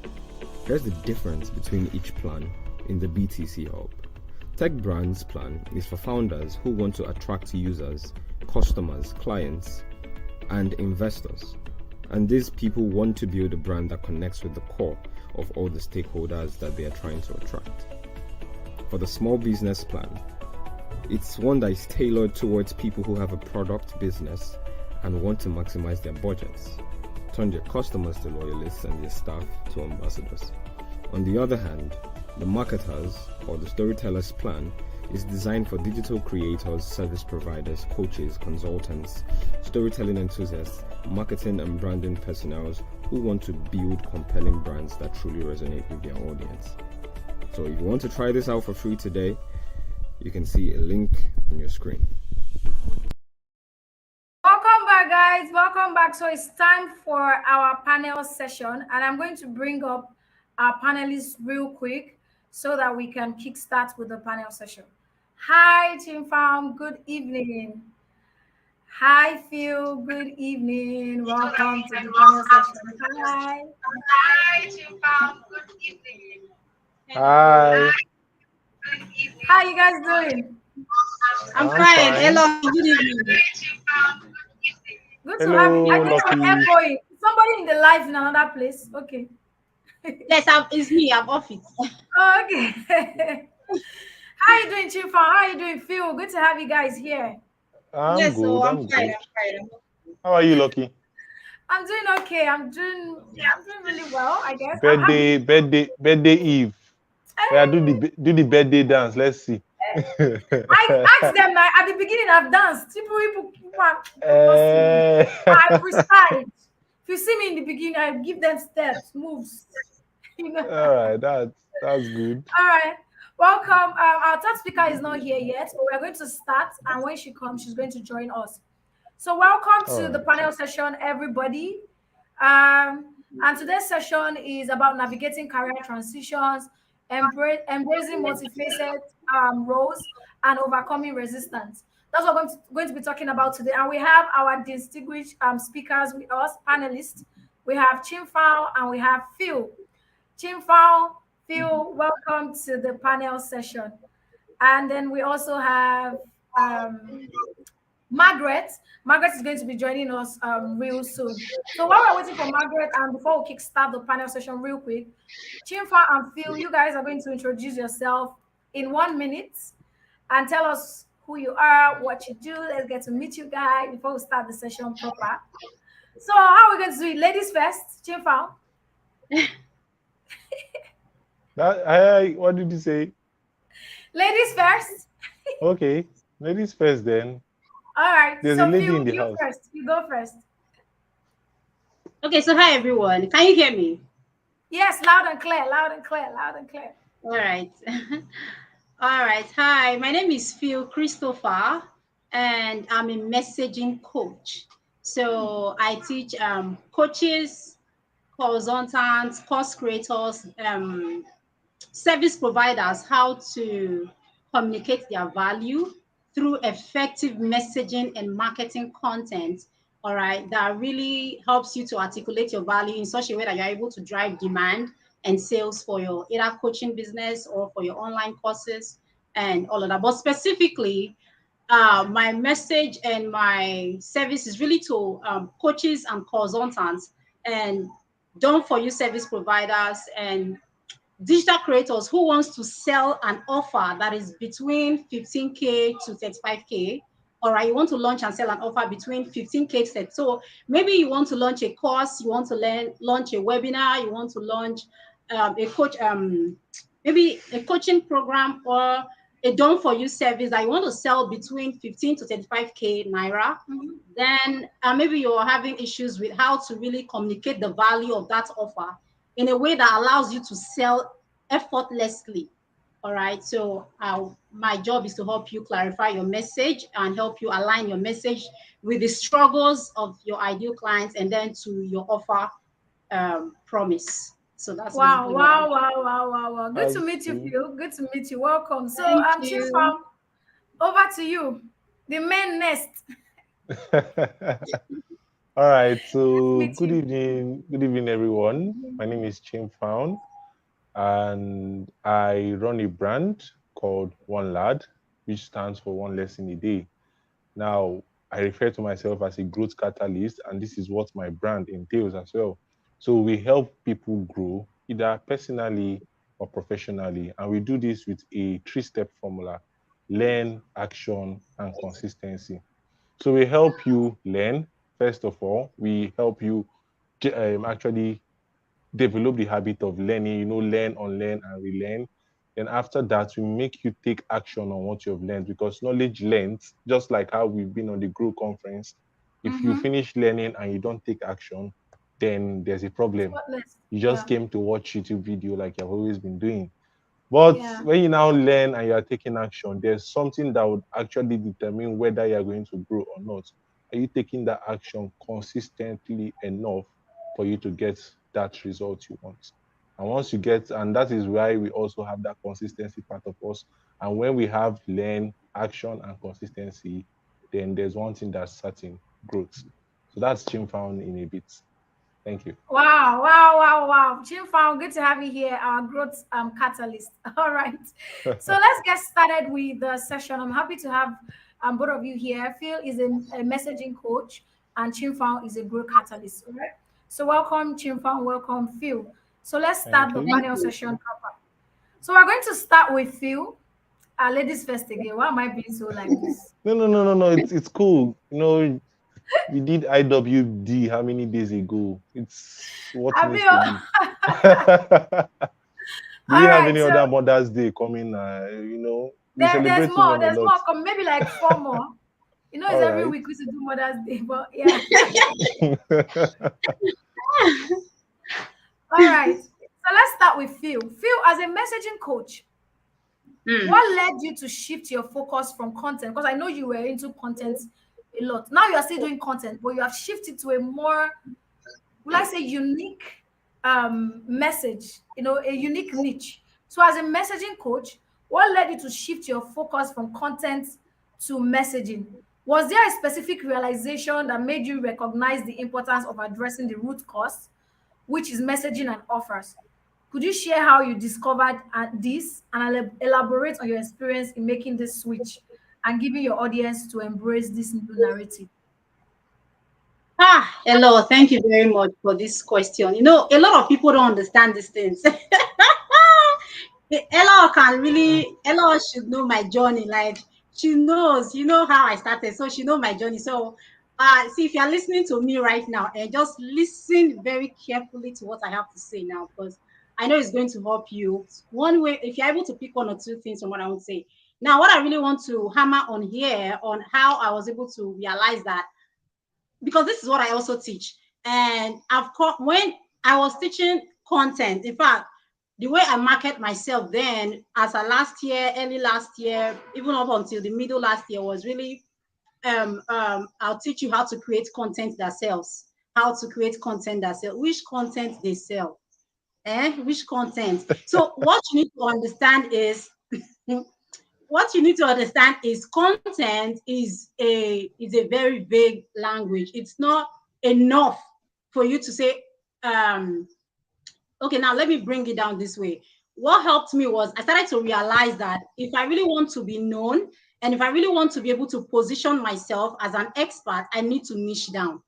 And the people that I follow, that I really look up to, when I start studying them, I now saw that these people have a unique offer, that is really tied to maybe what they want to sell. So the thing is, one thing is identifying where your strength lies, and then that one is one. And then the thing is, if you also want to really own your space in this digital space, you cannot just be vague. You cannot be vague in your marketing. You have to be really specific. So when I understood that, I need to really drill down. And then what helped me was when I realized that content marketing is so big. We have sales content, we have marketing content, we have promotional. There are different types of content under the umbrella of what content really is. So one thing is that I got to understand towards the end of last year the full essence of what content marketing really is, like what it really entails. And then I started to really now start to pull things out and be like, okay, where can I really add the most value? Where can I really, do what I know how to do best? And how can I really differentiate myself from the bulk of people that are really doing the same thing, selling content marketing? Everybody's selling content strategy. How can I drill down in a way that lets me to distinct myself uniquely as well? So when I now understood, and the word came, the word messaging was always, because what helped me to really now say it's messaging I'm supposed to be doing. So all this while I've just been selling content, I'm really supposed to like understand what aspects of content I really want to sell. Because the thing is that when you start to grow and when you start to learn, when you start to now gain more awareness, and when you start to advance in whatever you're doing, you now begin to really understand things that, it's just like when a child is growing. So you're advancing. So let me just leave it that way. But when I start to advance, I start to realize that content is big. And that is what I also teach. If you're selling content strategy and you're basically just saying, oh, I teach you, or come, any business, you are a business, I can teach you how to create content strategy for your business, you are not effective at communicating. You cannot be effective at communicating the whole essence of what content strategy really is. You have to be specific on which content strategy. Is it for promotion? Is it for sales? Do you understand me, Elo, and every other person that is listening? So that was how I now started to start to remove the things that I didn't want. It's not just content as overall thing, but really messaging in a way that, because that was what I also understood. That was the transformation I got when I started. You can see that from last year, my content, the way I create my content now is changing. The person I'm speaking to, even yesterday, I re-updated my bio again that no, I don't want to just speak to coaches anymore. I really want to be specific on, if you want to launch an offer within the price range of 15K to 35K, it can be a master class, it can be an online course, then I can help you with your messaging. Do you understand? So I think that was what really happened. I started to get advanced, and that was how I then say, oh, it's not content anymore. I have to really drill down, I have to niche down and be specific enough so that when I start to create content, I can really make sure that these people are understanding that they are the ones I'm speaking to. I think that's basically it. Wow. That was so Wow, much. wow, I wow. love That's that. that's really, really good. Can you hear me? Can you guys hear me? Yes, Yeah, we can yes, hear I you. can hear you. Oh, okay. Thank you very much, Phil, for that feedback. I really like it because the thing is, when you begin to act, there's something Mark Zuckerberg said. He said clarity comes from doing.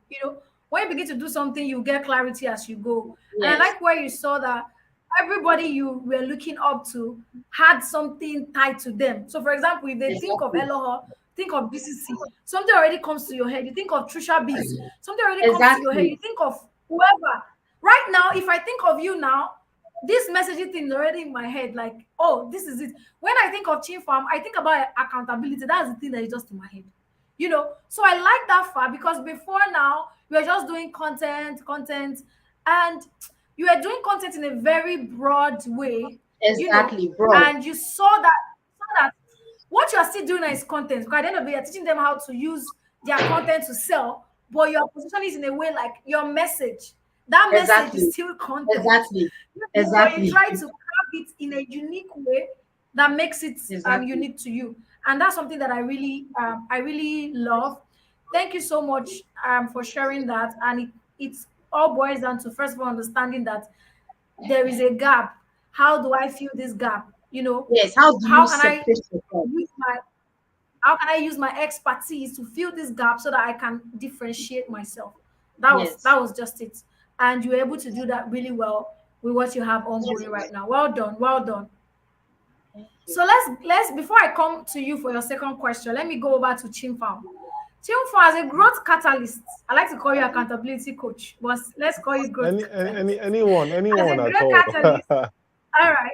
As a great counselor for someone who, you help students, you help business owners, you help individuals, who are seeking effective implementation and time management strategies and techniques. What Yeah. motivated you to start this journey? Did you just come across a specific need or problem and decided to become a support system for these people? Or you just say, let me just start accountability. Like, what was that thing, that drive that made you start this thing, started helping people? So please share your insights into your decision to pursue this path. Okay. Um, so I would say that every journey I've made on the internet really started out in 2020. And it started out when during the COVID. I think the first thing I learned was copywriting. And when I tell people that I don't introduce myself as a copywriter, I just use the skill to better myself. Now, one thing that happened during copywriting, when I was learning copywriting, is that I didn't register for a course. I didn't, it was just like a personal drive, something I just stumbled upon it and I went for it, like studied by myself, found a community, joined the community. They had a challenge, kept on doing their challenges until I was now like ready to now say I want to take a course. And when I took the course in the next one, like in 1 week time, I finished the course, started implementing, launched out a program related to what I know how to do best. I think that was for medical students at that time. It was COVID, so I launched out a program to help them read during the COVID strike. So to help them learn because they were having difficulty to learn. And I think that was like the beginning of everything because first of all, using my skill of copywriting to sell that. And when the program started, I called it the red package, right? Because in quotes, COVID was like an alert thing and it was like red. Everywhere was red. So one thing we did every day is we logged on about 45 students each day. They will take attendance. We'll give them, I'll prepare a short summary of a topic they are meant to learn and send to them. And everybody is like meant to do an assignment at the end of the day. So that was something I started doing, like it was just in me until I started dabbling. You know that part where you are interested in a whole lot of things until you now lose yourself. So that was what now happened to me between 2020, 2021, up until 2022.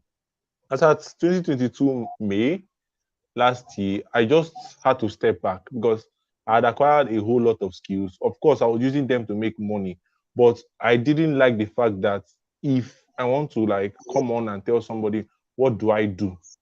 There's like no one thing I can say I'm doing. I'm just a guy with a whole lot of skill. I learned a term for that recently, like a polymath. I love learning a lot. Um, I Can you love hear me, learning Phil? a. Yes, Okay, we yes. Did you lost you. lose? Yes, we Hello? did. Okay. Yes, I can hear you now. Okay, where did you lose me at? You said during the COVID where you guys meet and then you take attendance and stuff. Oh, okay. Wow. I means that I've actually gone. All right. So I said each day they took attendance, and at the end of the day, I give them a short summary of a topic. There was a timetable that they had to follow throughout that period. Each day I give them the short summary. They use it and read. I give them an assignment in that same document.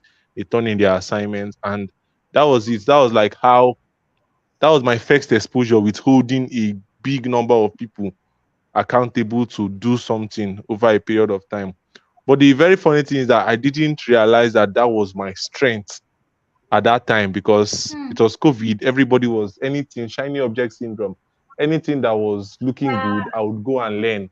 Anything that was looking good, I would go and learn. And I ended up having a whole lot of skills. Like I'm someone that I'm sitting on a lot of skills. I know how to do a lot of things. I recently learned a term for that. Like I'm a polymath. I love learning new things. If something is new, I just love learning. I don't like being left behind. Okay. But this thing made me confused up until from 2020, 2021, up until 2022. And I remember speaking to a friend of mine. I told him that I have the skill of copywriting. I use it at my job. I use it to make money, right? But I don't enjoy it. If I want to create a program of mine, I would not feel good to create a copywriting course. Okay. If I Mm-hmm. then also any other skill I had, I did not feel good to say I want to teach, even if it's sales and marketing. I know how to come up with sales and marketing strategies. But to say I want to create a program around it, I did not enjoy doing that. So I asked my friend, okay, what do you think I can do? And he told me that you're very good at organizing people. You're very good at holding people. When somebody says I want to do something, you are very good at following up that person to the end. You know how to like disturb them or whatever.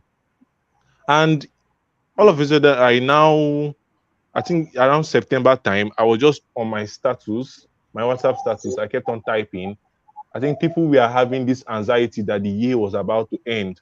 So they had a lot of goals at the beginning that they had not achieved.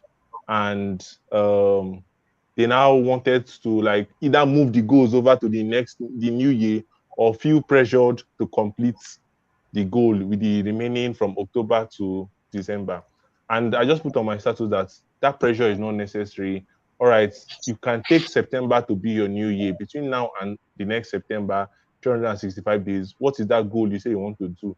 Sign up to this program. I called it the Show Up, Keep Up Challenge, where people show up and keep up daily, and I hold them accountable for that. And that was how I now finally specialized in accountability. That was how I started being known as the guy that shows up and keeps up with whatever he wants to do. A lot of people now call me Suku because that's the short form of show up, keep up, Suku. And that was how I actually transitioned into Wow. the accountability. Yes, sir. Wow, wow, wow. Amazing. And from everything you've said, if I can pick some things from there, it took you like investing in yourself, right? And then Yeah, implementing to be able to yes, find that thing that you actually good at. And aside that, it also took somebody to call your attention to it, which brings yes, us back to people and our support systems. Because if that person has not called your attention to you, maybe you'd have discovered maybe in maybe a longer time, may taking you a longer time, or maybe yes. later when you'd have discovered that. Wow, that's really, really amazing. Thank you very much for sharing that journey. Hi, Margaret. Welcome to the panel session. Good to have you here. All right, Margaret, are you here?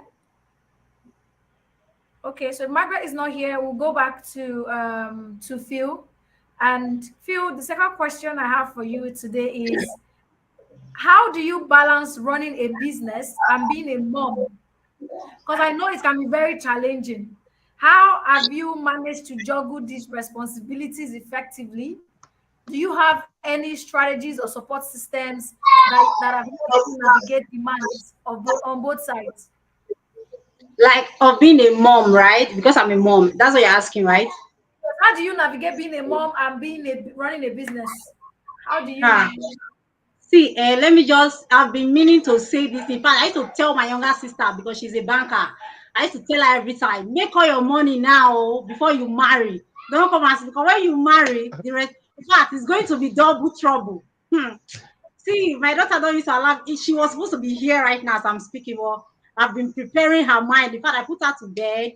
Then my husband just came and he took her downstairs now. So me, I'm upstairs. That's what I'm having this time. Now, if not, Um, you know, the first when we had that one in 2021, when we had ah, this content, yeah, she was there. I do yeah, like, yeah. exactly. It was not easy. In fact, it's not easy being a mom and then still doing this. Sometimes I'm creating content. Can you hear me? Yes, loud and Yeah, clear. we can. So sometimes I'm creating content, especially when I want to do reels. That's why now most of my posts that you're seeing are just carousels because I like to do talking head videos. But if the house is noisy, I cannot do anything. And it's a struggle, Jerry. I don't have any assistants. I don't have any chef. I don't have any cleaner, whatever. I do my work, bathe them, take them to school, feed them. So sometimes I sleep by 2 a.m. because if I want to create a carousel post, for instance, I just get the ideas. Maybe I have a list of ideas on my notes. So I just make sure that, okay, this one rhymes with the team I'm working with or rhymes with my current strategy. And then what I do is I just try to prepare my mind. And in the night, like early hours of the morning by 2, that's when I'll just be awake till 2. And then I start working on the carousel, the design, the messaging, everything. And I make sure that it's ready. So what I do is I also write the caption. I have a WhatsApp, whatever I'm using. I just write it on WhatsApp and then post it. So the next one, all I do is just copy and then paste. It's not easy at all. In fact, it's not easy. It's not just easy. I still tell people if Tell you're us, how do young, you do it? Tell us all the things. How do you, I know you told us more of it, but you just say it's not yes, easy, it's not easy. Tell us the just cocoa. just like I said, now I've not been creating talking head reels for some time, and that's because the house is not like they're just making noise. But the only it's the only time I used to be very effective when the struggle is not really so much regarding my children disturbing and all of that is when the first one is in school. I have two daughters. So when Michelle is in school, then I can just prepare Melissa, prepare her, feed her, and then pet her, then she will sleep. When she's sleeping, I can create my content. Like I can just do like 10 videos at once. So like the next thing I need to do is later I can just start editing them later on gradually, as I go on. But another thing I used to do is just like I said, I sleep very late. So one thing I know for and how I've been able to stay consistent is because it's my business, I need to make sacrifice. And that is why when I see young people, if I know that everybody have their own struggles, or I don't know what your own struggle is, what might be making you not to stay consistent. But if you really have your business in mind and you really have a target, and be like you have set goals, you have what you want to achieve in a year, you have what you want to achieve in 3 months, and you know that you are building something for the long run. You're not just doing it as a side hustle. You have to make sacrifice.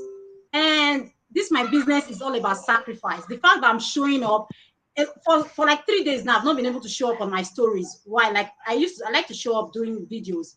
And I thank God Elohor did one tutorial one time where you can just talk on audio without really showing your face on story. So I've been also trying to manage that. Sometimes I just talk on audio and then post it, right? But what I really like to do is show up, like just record the video and then talk about now that they're even on midterm, and when they're in the house, I can really barely be productive. I struggle to be productive.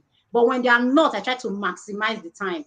So that's basically what like I said, I don't have any assistant like maybe graphic designer or anybody helping me with my content. I do everything, even with the housework. I don't have any assistant in the house. I stay alone with them. With my husband don't stay. He comes only on weekends. So that's why when you even told me about it, I'm like, hey, hello, please make my own on weekends. So when my husband will be around, so I can help me look at Melissa just in case any trouble. So that's just when it comes to content, I do everything myself. Like I said, I just make sure that I have the best time to make sure that I've been able to record videos or create carousel. So that's one of the things that you can do. If you're finding issues with maybe if you're a mother, you're a parent, and you also have little maybe toddlers, you have to sacrifice your time, your sleep, your rest. So you have to cut all of those things. If you know you want to stay consistent, or honestly, you have to make sure that you're making sacrifices.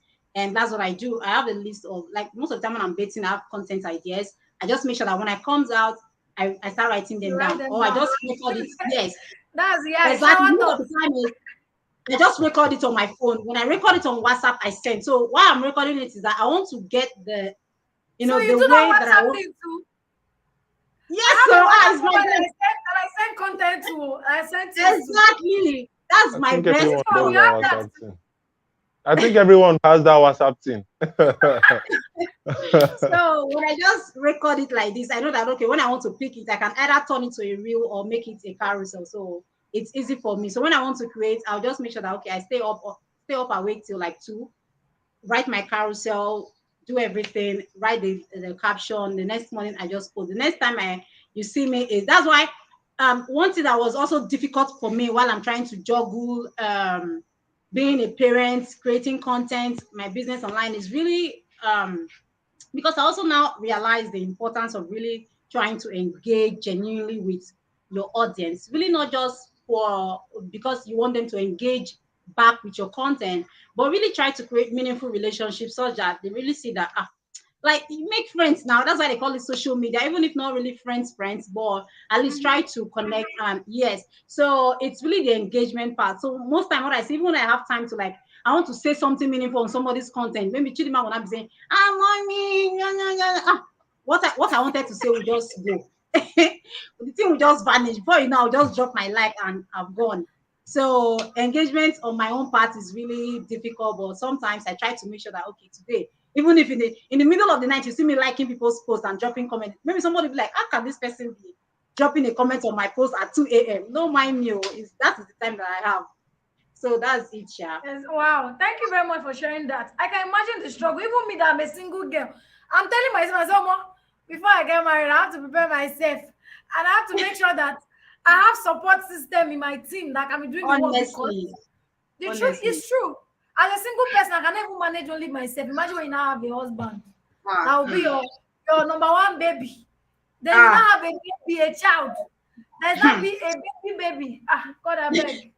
It's a It's lot. serious work. And like It's what you serious work, shared, honestly. I believe time management is key.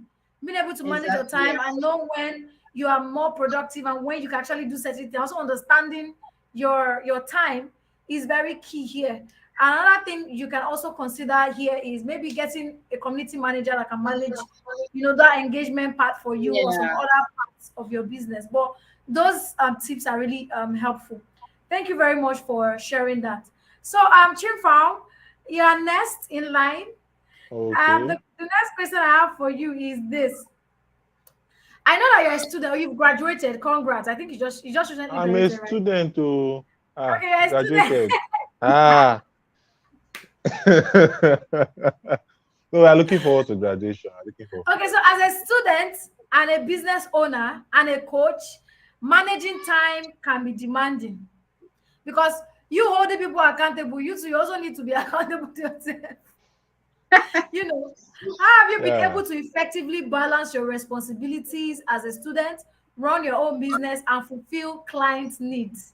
Are there any strategies or technique you employ to ensure optimal time management? Okay. Can you hear me clearly? Because most Loud times and I see clear, this video. yes. All right. Can hear you. All right. So anytime this question is a question I get asked a lot. How do you balance? Because people say I do a lot of things. So the next thing they ask is how do you balance? I even recently spoke to the one student. The same question was raised. How do you balance? And I have only one answer to this question. There's no balance. There's only balancing.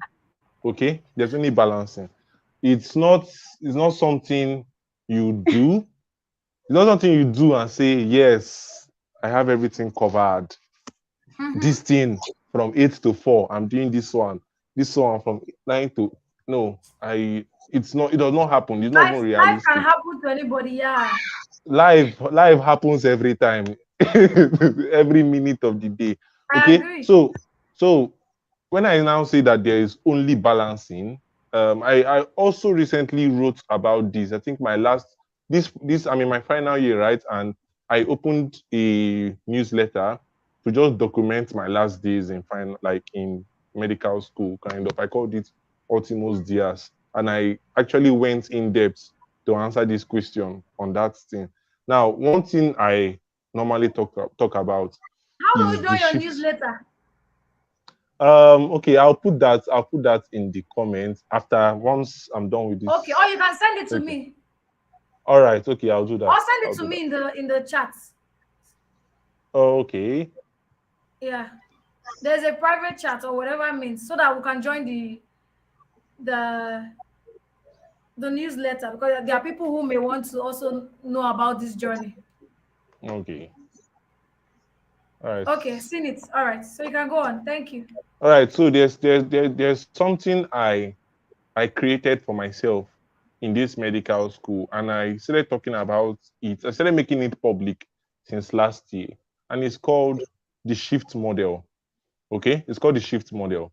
And as a student, let me not use a medical student, right? As a student, I I realized that the first thing you have to have at the back of your mind, one thing that makes the shift model work is time management. Okay. Now, when you look at a week has 168 hours.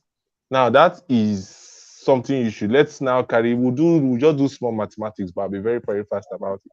A week has 168 hours.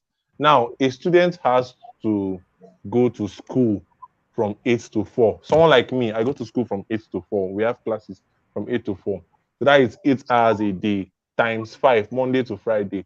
That's 40 hours in a week, right? Then Wow. it's recommended that every student should read at least 6 hours a day. It's recommended, though. I did not say it's what is recommended, at least 6 hours a day. Now, if you do 6 times 7, that's 42. So we have 40, 42. The mass is That's like massing now. 82 hours. Yeah, the mass is massing now. All right, so then you now have sleep. So this is if you've heard the term triangular student, a triangular student is someone who does school, read, and sleep. That's the only life they have in school, right? So in the sleep part, it's recommended that you have at least 8 hours 8 hours every day. So if you do 8 hours times 7, that's what? 52. So 52 plus, what did we have in the other one? 40 82. plus 40, 82, right? Yeah. 52 plus 82. You should be having this math self. 134. Okay, sorry. 8 134. times 7 is 56, please. So 8 that times is 7 138. Yes, 138, yeah. that's 138. So if a triangular student that just does school, study, and sleep uses 138 hours out of 168 hours, so they have 30 hours that is not really accounted for. But people like me, I'm not a triangular student. I now call myself a quadrangular student. And you see that 30 hours, that is where that's what I now call the shift. All right. So, so that is now what I call the shift. But the funny thing about the shift now is that, like I said, these things are not rigid. So when you now split the time in a week into these 4 compartments: school, study, sleep, shifts. So now it means that if you use the standard one, 30 hours shifts, 56 hours sleep, and the rest. Now, if you say, okay, this week I want to sleep less, I want to sleep at least 5 hours every day, it means that you are going to be having like 5 times 7, that's 35 out of 56. You saved yourself, like, so you can now carry that one and shift it into any other compartment. That is now the balancing. So you should always be able to move one thing. So if you are like someone like me now, in the coming days, I'm going to be writing my final exams, right? And it needs me to do a lot of preparation. So currently, I'm reducing my shift time, I'm reducing my sleep time, and I'm trying to increase my study time. So that's basically the concept of the shift model. And I think it's something I'll keep preaching, especially when I graduate from medical school. It's really good. Because, I've never heard about it before. Nice. No, it's novel. So it's like, I think it's something I just came up with when I really studied myself. Like I said, I get the question, how do you balance? So I took the time last year to like answer the question, and I developed the shift model. Yeah. So the shift model is what I use to balance, to achieve balance, but never get balance. Just keep balancing. Okay. There's no balance anyway, because there's sometimes even when I write my to-do, well, the entire day I will not do anything on that to-do. To-do that does not get done. I'll just go and sleep. Tomorrow I'll carry over to-do list. And I know that we all can relate here. See, we are all humans. See, it's good to have all of these things planned, but on days where your body does not follow, I beg, just rest. It's not, and that's why I like what Chimfoun said. You cannot achieve that balance, because you can even be doing this shift method. There will be a particular day where your body say, well, this week we are not shifting. Carry more sleep. Carry more sleep. Carry more sleep. Sleep more this week. I want to sleep. Sleep more. So there's time where your body will just say, no, I am not doing this. This is what I want. So in as much as you're planning, you're looking for this balance. Balance is not always there. Even after the school, let's even take out school. I'm not going to school now. I don't have a Exactly. 9 to 5 currently. Okay. But I'm studying. I'm studying online. I'm taking a 1 year program.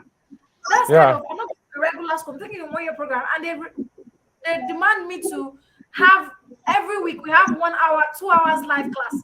You have to also finish the LMS content. That's my own life. Then I have my business. I have client work. We want to still use this shift method. It's something that you can. So what are the things? What are the must? So for a student, the must do is your schoolwork. You Yeah. must do. So for a 9 to 5, your must do is your 9 to 5 job first of all before anything. Don't even if you don't Exactly. want to sack you flat. Exactly.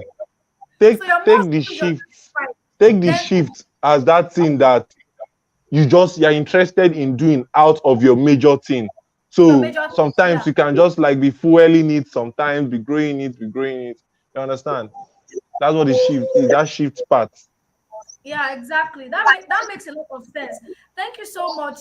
Thank you so much for sharing that, Chimfoun. Me to have learned something new. Hey, shift. All Don't right, worry. all right, all right. When I use this, I'm Let going to me stop you. press. Let me stop you a little there. Because Okay. it's what people when people are with me physically, my brand is called One Lesson a Day. And one thing we want the slogan is like every day has its own lesson. Of So course, sure. today we have given you your own lesson for today. It means that Yes, my I've brand is collected it. my I've brand learned. is and I hope everybody has learned their own lesson for today too. Yes, so thank you. Thank you for that. I really appreciate it. Thank you. Thank you so much. So and now we are done with the book question. We're going to go off book and just talk as so this question goes to both of you. What are the common challenges you face as trying to make meaning of your business is a lot. Trying to make meaning of your business. Sometimes you feel discouraged. Do all the strategy, they work. Then maybe you go work small. You got to invest. You be feeling bad. What are some of those struggles? And how have you been able to, encourage yourself? I'll use that word encourage because there's a day I started and I was just crying. I was like, forget this way. This is a lot. They show up, they post, they post. There's sometimes that I will cry like, why is this not? We have these big goals. Like after I post this thing, bam, everything done. Then you not post them. Especially when you're launching something. Especially when you're launching something. Are able to encourage yourself, manage your expectations, and then also what are some of these things, these small things that happens to you that you just like, let's say I want to go find work. So Phil, we are going to start with you. I say bless, I won't go find work. Hello, leave you. Okay. Yeah, I actually thought of that. So I was telling my husband, I say this business, I need to find work so that so that I would get money. When I start having outside money, then I can have mine. And that's it. But one thing I know is that let me start from the struggles. So the struggles are real. All right, the struggles are real, and there's really struggle. It's just that um you can come now. I'm still here. Okay, so um okay, like I was saying, the struggles are real, yeah. So but then because I know, should I talk about some of the struggles? Well, like I just shared some of my struggles. My family trying to navigate business. I think that's just the struggle, yeah. But it's okay if we When it can comes to get not past the not seeing struggle. that results that you look for, we all have yeah. How do Okay, you how do you how do you okay. encourage yourself? You know, Pick yourself up again and say, let's come again. Let's try again. Yes, yes. So one thing that really helped me is it's having a kind of mindset. So me, already, because mindset matters a lot. The way that you think really matters, and the mindset for which you show up for the business matters. And then the belief and how do I say it now? the belief you have around your business also matters, but these are the things that's going to help you. So when they remove the success from your business and it's just left with you, are you just going to be empty? Like if they remove your business success now, are you just going to be empty and be like, oh, I don't have anything else? You still have yourself. Like you're still going to have who you are, your essence. So the business is just a part of your life and it's not your entire life. And that is just the mindset I used to operate my business. Because if you go with the mindset of like, okay, I want to make 100 sales this quarter, and then you set out to launch, you do all the mad marketing strategies, everything, you publish, you do, and the whole thing, and then it fails, you can run mad. That's why I always advise people, don't go with the mindset of like, oh, it's like a two sides of a coin. Go with, you can fail, and when you fail, accept it. You can also succeed. When you succeed, it's not by chance that you succeeded. You succeeded because you actually put in the work, and then you are just being rewarded for the work that you have actually put into the business, right? So it's having the right mindset towards how you show up and what you define as success. So one example that I want to use is this, my course that I just recently launched. Before I launched, I actually used the course to test how far my marketing and my messaging is working. I just wanted to know. And my target was really like, I just want to know if I start putting out content, like from the way I've shifted and from the way I've transitioned from to where I am right now, how far is the marketing working? What are the inquiries I'm getting? And what are the type of leads I'm currently attracting to the business? So those are the things that I was judging my success with. So it also depends on what do you define as success, and so most people will be like, oh, if I'm not making any sale, even though I'm promoting a course, that means I'm failing. But the truth is that if you're getting at least, even if it's inquiries, and if somebody is able to forward your content that you publish and forward it to your DM and tell you, oh, this content got to me, thank you for putting this out, that is success. So do you get what I'm saying? So there's going to be struggle. There's going to be struggle. So even if you're doing the things and you feel like you're not seeing results, it depends on what you're defining as success, what success means to you. So, but if you really look at it, that the success doesn't have to be white or black. What if you're supposed to go to Abuja, but maybe at a certain day, but then you're not able to get to Abuja that day, but then you move from where you are to maybe somewhere closer to Abuja, you are making progress, and that is success to me. And that is why I've not been able to fall out of business, because if I go by, oh, I want to see my mates, so see what they are doing, this one launched and then 5 people bought, me now I'm launching, only 1 person bought, you will fall out of business. Why? Because you're using other people's lens, just like my coach will say, you're using other people's to look at your own business. It's very wrong.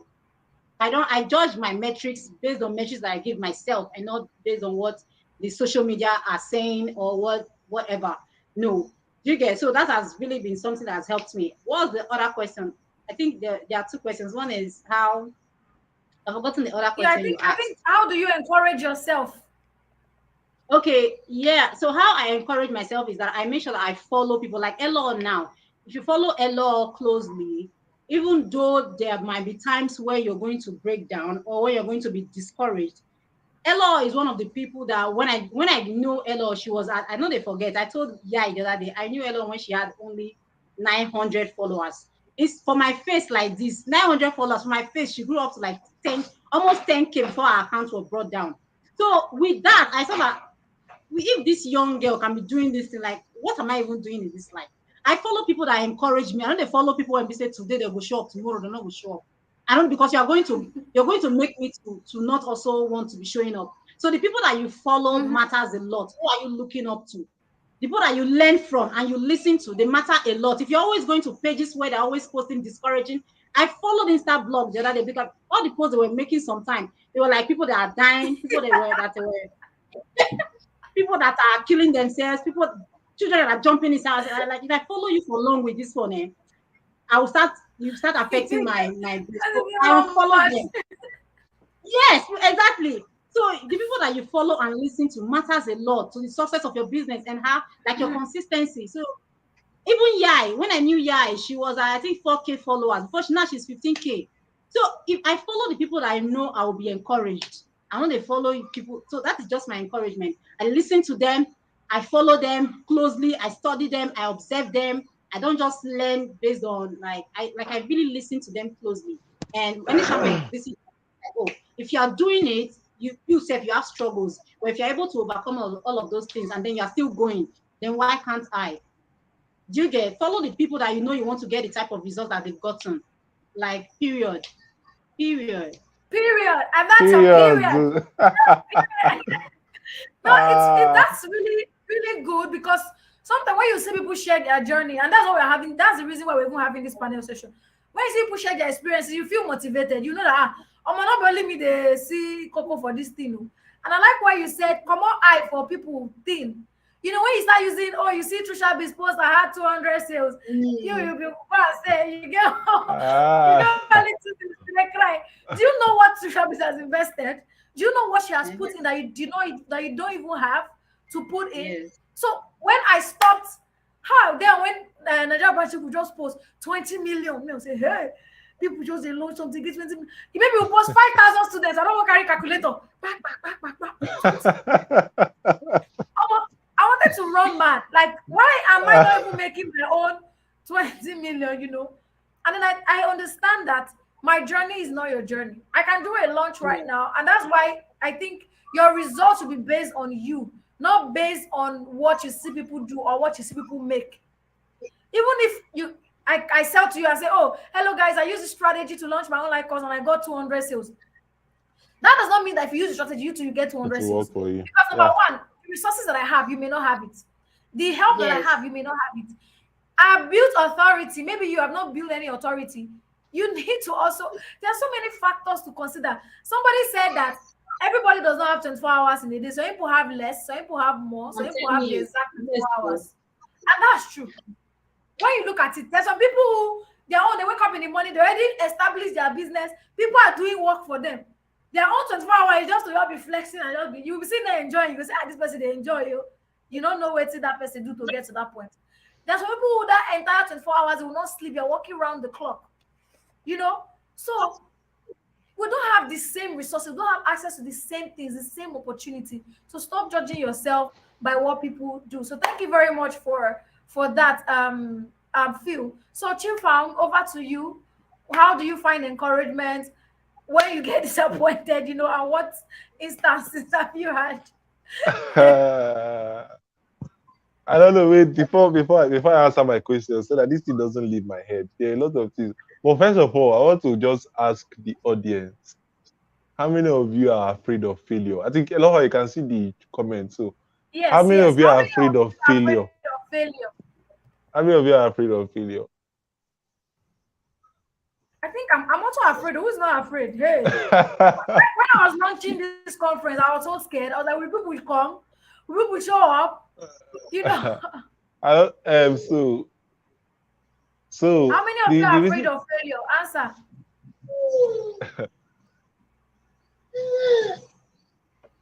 So Their feedback is on the screen. I'm seeing emojis. Well, I mean, failure is something that has actually, I don't know, this world. If there's one emotion that has driven a lot of people, apart from normal romantic emotions and the rest, I think the fear of failure is something that everybody has in common. And it's crazy. It's very, very crazy. And the other day, I put on my status, be open to failure, and be eager to succeed. There are two. It's one sentence, but it tells you a lot, right? No matter in anything you do, ask yourself, what if this fails? Then, when you've accepted that this can fail, what can you do? So that's why they said be eager to succeed is there, because if you are eager to succeed and you are open to failure, the more positives are in the success, and at the end of the day, you actually succeed. Okay. Another quote I love is by, if anybody has read this book, The Greatest Salesman in the World by O.G. Mandino, there's this quote from book the scroll tree. I love people in 2020, 2020, 2021. They'll know that that was my favorite quote. And it's also what I used in my academics. Failure will never overtake me if my determination to succeed is more. Like the fact that failure, the reason why that statement was made is that if you are running a race, failure is also in that race, right? It's not like Yeah. failure is out of the picture, but it will never overtake you as long as your determination to succeed. So it's more like you know how races can be, right? When you're running a Yes. race, somebody is trying to overtake you. The person will just be at your back. He has met you. Yeah, you and the person are running at the same lap. That's how failure is. It will keep meeting you at certain points of your race. But the fact that you always want to succeed will make you put in your all. And I'm like, no, no, no, no, no, this guy, no, don't overtake me, don't overtake me, don't overtake me. And that is the same thing I experience every single day because being a medical student is crazy, right? Being a medical student is crazy. Being a medical student, before now, I had two jobs. I just recently left one because I have to, like I mentioned, I want to shift Exact. back Yeah. to my studies, right? So I just recently left one. But before that, I had two jobs, and I also was running my brand and doing medical school at the same time. There are sometimes medical school will just bring its own wahala, and Yeah, you can most come, times come. is and most times everything will just have to like go on pause, like job. They just like in fact, whenever anything wants to take a pause, most times is the one that I own, which is my brand, and it's most times very very sad because I know that if I was not in school and there was a certain level of commitment I put into my brand, it would have grown beyond what it is now. But because I have Uh-huh. accepted that these things can happen, the place I found myself now, I can be putting my all right now, but life will happen from any side. And at the end of the day, this one just has to go down. So last month, there was something I was telling my team members. Last month was like the most unproductive month in my team. Everybody in the team had something that was worrying them, including me. And that everybody in the team has something that worrying them, including me. Like my own is that school was the craziest in me. Then, hey, Phil, your baby has come finally. Alright, so like I was saying, everybody had something that was worrying them. I reached out to my team members to see if it's not Nigeria that's worrying them. There's one emotional thing they are going through. And sometimes I just had to take it like be a human because me, I also knew I was going through a lot. And I just had to accept, okay, guys, you see, I just looked at, assessed the situation. What are we doing in the next 12 months? Does he need everybody to represent? Okay, everybody take this 1 month off. Let us rest.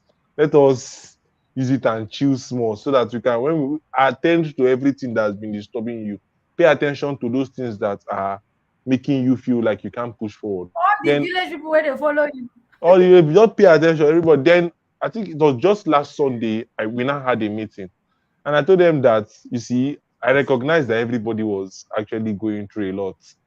And one thing I love about going through a lot, there was an event I attended recently.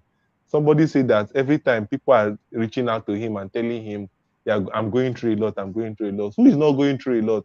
And at the end of the day, and Honestly. at the end of the day, he now Honestly. said, at the end of the day, he now said everybody should tell each person happy going through a lot. So he can say happy because everybody, my a lot may not be a lot, but as I did now, I'm going through Honestly. a lot. Yeah. Lucky is going through our own a lot. Phil is going through our own a lot, right? So Um, most times now, church. when he now came to my team, I told them that at the end of the day, all of us were going through a lot, and I understood that. But you see, we have this thing to launch in the next 1 month. Most times, when we focus on our problems for a long time, we stop thinking about the solutions. All right, I'll repeat it again. When we focus on our problems for a long time, we stop thinking about the solution. And I will now cite the example of what Phil said about when she was following Insta blog and the rest. There was a post I wrote last year about how I hate the news. I hate the news. You know, I know I did not really hate the news until I stumbled upon one Instagram content, right? That made me like it was just something I learned, and like the news is actually mostly negative. The news is negative media. When you consume the news a lot, you will just be like, especially in COVID. When COVID came, guys, when COVID came, I was like NCDC ambassador. You know that time NCDC used to publish the number of people My that have COVID, people that have died on my WhatsApp status. If you want to get after NCDC, immediately NCDC post, come to my status. You don't need to stress yourself to go on Twitter. Just come. I'll update you how many people were tested positive today and that and kind you of thing. both. But do you know that when I focused on that thing for a long time, it distracted me from what I could do with that time at home and the rest. And until I stopped following NCDC and using that time, I used to be, and it's around 11 p.m. They used to release it. Using that time, I used to Yeah. use and focus on NCDC results. To now use it and be studying that course I said I was studying, the copywriting course. That was when my life started to change. So most times, what you consume too has a way of making you go through a lot. It's not like when I you're agree. sad, you're Yeah. not going to look at, you're going on social media and not seeing number one, you'll see an example of people that broke up. You'll not be like, this man, men has come, women has come. You will not join the argument. You that is already having a lot of negatives in your life, adding more negatives again. You will not go to Wahala. another place again, see another negative news. You will just be like, oh, this word self, that just negative, negative, negative. And you don't want to see positive. It's very, very sad. Me, anytime I'm experiencing a downtime, the best thing, instead of me to go on social media and just be scrolling, I'll just go to Mr. Macaroni, all this, because I know that comedy can never be negative. I just go and you can see me spend up to 1 hour, 2 hours when I'm actually very down, frustrated on YouTube. I don't do TikTok because TikTok has a way of being stupid. Okay, the algorithm just they mess up anyhow. But YouTube knows what I like. When I scroll up, it's giving me another thing. When I scroll up, it's giving me another thing. All those things will now make me, after I watch them enough, I'll not be like, okay, yes. So what is this thing I want to now do? What is this problem that I'm facing? This is okay. How can I think about the solution? Then I now settle down after having some time to brood, but not spending every time to brood over the challenge that I'm in. After having that time, then after distracting myself, so you have some time to be with the problem, distract yourself from the problem. That time you are using to distract yourself from the problem, there's one thing that's happening with your head. Your head is somehow coming up with solutions, somehow thinking. Somehow, if you can even go and sleep, forget that problem for that day, then wake up in the morning, then pay attention to your head. You see that time you're no longer brooding in what is going on. You're now thinking of how do we go forward. Okay. And that is the way I always do it whenever I face challenges, especially maybe when my business is not going as expected because of everything that's going on with school and the rest. Sometimes I want to market. There was a time that see me that said I know how to do marketing strategy. When I wanted to launch Suku 3.0, is it 2.0? I did market 4 days. Nobody has even bought anything. I had to go and reach out to my mentor. Sorry, can you still hear me? Okay. I had to Yes, I reach can out to hear you my guys. I had to reach out to my mentor. I went and told my mentor. I typed in his DM. I always go back there and go and laugh. I told him, sir, it's like I don't know how to do marketing again because I put this thing up 4 days ago. I did put my body for that. Nobody though. Nobody has bought. Next thing then what he told me made me, and he said, then you don't stop learning.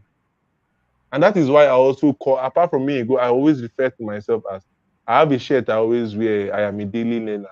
Because whenever you face a challenge, there's a lesson that you can learn that will take you out from that challenge. So that is what I always look for.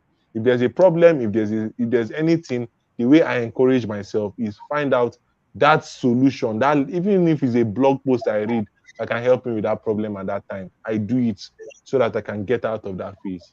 So that's my contribution to this conversation. Wow. Omo, you guys came loaded today. My head don't full. And I know that if I leave us, we'll keep talking from now till tomorrow. I will still have new things to say. Like, no, this session has been really amazing. Phil, Chimfoun, I've learned a lot of things from you guys. and it's not easy. You know, I admire Phil a lot, being a mom, being a wife, running her business. And I used to think sometimes, like, when you get married now, you that sometimes entire day you never eat, you just be there working. You don't marry picking day, husband day. Let's even remove picking first. Let's talk about husband first, husband day. I'll say I don't want chop. Uh, you know, it's actually, even though your husband is understanding, it will be different. You cannot, when apart there's already somebody else, you have to, you also have conscience now. You're gonna say, I mean, he was understanding you, you sort of, you still have conscience, you know. But so thank you so much, guys, for being vulnerable today and also teaching us. Aside being vulnerable, you also taught us today. So before we go, 1 minute each for you guys. If there's one thing you want to tell creators, freelancers, what would that thing be? Just 1 minute each, because I know if I leave on now, hey, the two of you came prepared for me. Today is the grand finale. We'll scatter everywhere. But and you guys have done just that. So we could not scatter our passes today now. You know, even the comment section is bubbling, and I really like that. So 1 minute each. So let's Chimfoun go first. Ladies will not go first this time. So Chimfoun, you first. Okay, so one thing I want to tell creators, I think I'll borrow this statement from Eva. There was a time when I discovered Eva as a creator, when she came out from her when she came out from a depressive stage and now started. I mean, there was this Telegram group she had, 1111. I joined one of the session, and there was something she said that struck me and made me realize something. You know, the greatest power God had was the power of creation. The fact that he created the earth that me and you are in. And the very funny thing, the Bible said, ye are gods. And when he said ye are gods, there's one thing that God still did. He passed on that power of creation to you. So that is why you still use the word, this guy is creative, this girl is creative, because there's a way the person would think, it will bust your head, you will be like, this one is out of this world, though. You understand? Today we are having humans now have created AI. We want to pass on the intelligence God passed to us to a computer. We are creative. So the only word I will tell to creators is keep creating. There's no end to it. Keep creating. There's no end, right? Yeah. Because if God did not create the earth, we won't be here today. So imagine God said, I will create it tomorrow. Or I'll create man next year. They say create it tomorrow, you for no day now. Exactly. So imagine what you are denying somebody of because you have refused to create. Just imagine that. Imagine what you're denying somebody of because you have refused to create. Thank you very much. That's very powerful, Chimfoun. Thank you very much for that final words. You're welcome. Ladies next. Phil, 1 minute. Your turn. Can I talk? Yes, of course. Okay. All right. So because what Chimfoun said, you people should create. There's no limit to creation. I be make una dey create. My own, what I will tell you is, don't just be creating, especially if you want to monetize. Go and get clarity from Elohor first. Because the truth is that a lot of people are creating without clarity. And when it comes to monetization, quote and unquote, if you really want to monetize, the place of clarity cannot be overemphasized.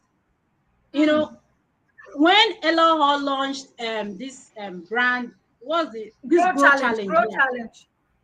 The only thing that made me not to sign up was because I felt that the level of, even if I can still sign up, so more than not say I'll never be pro.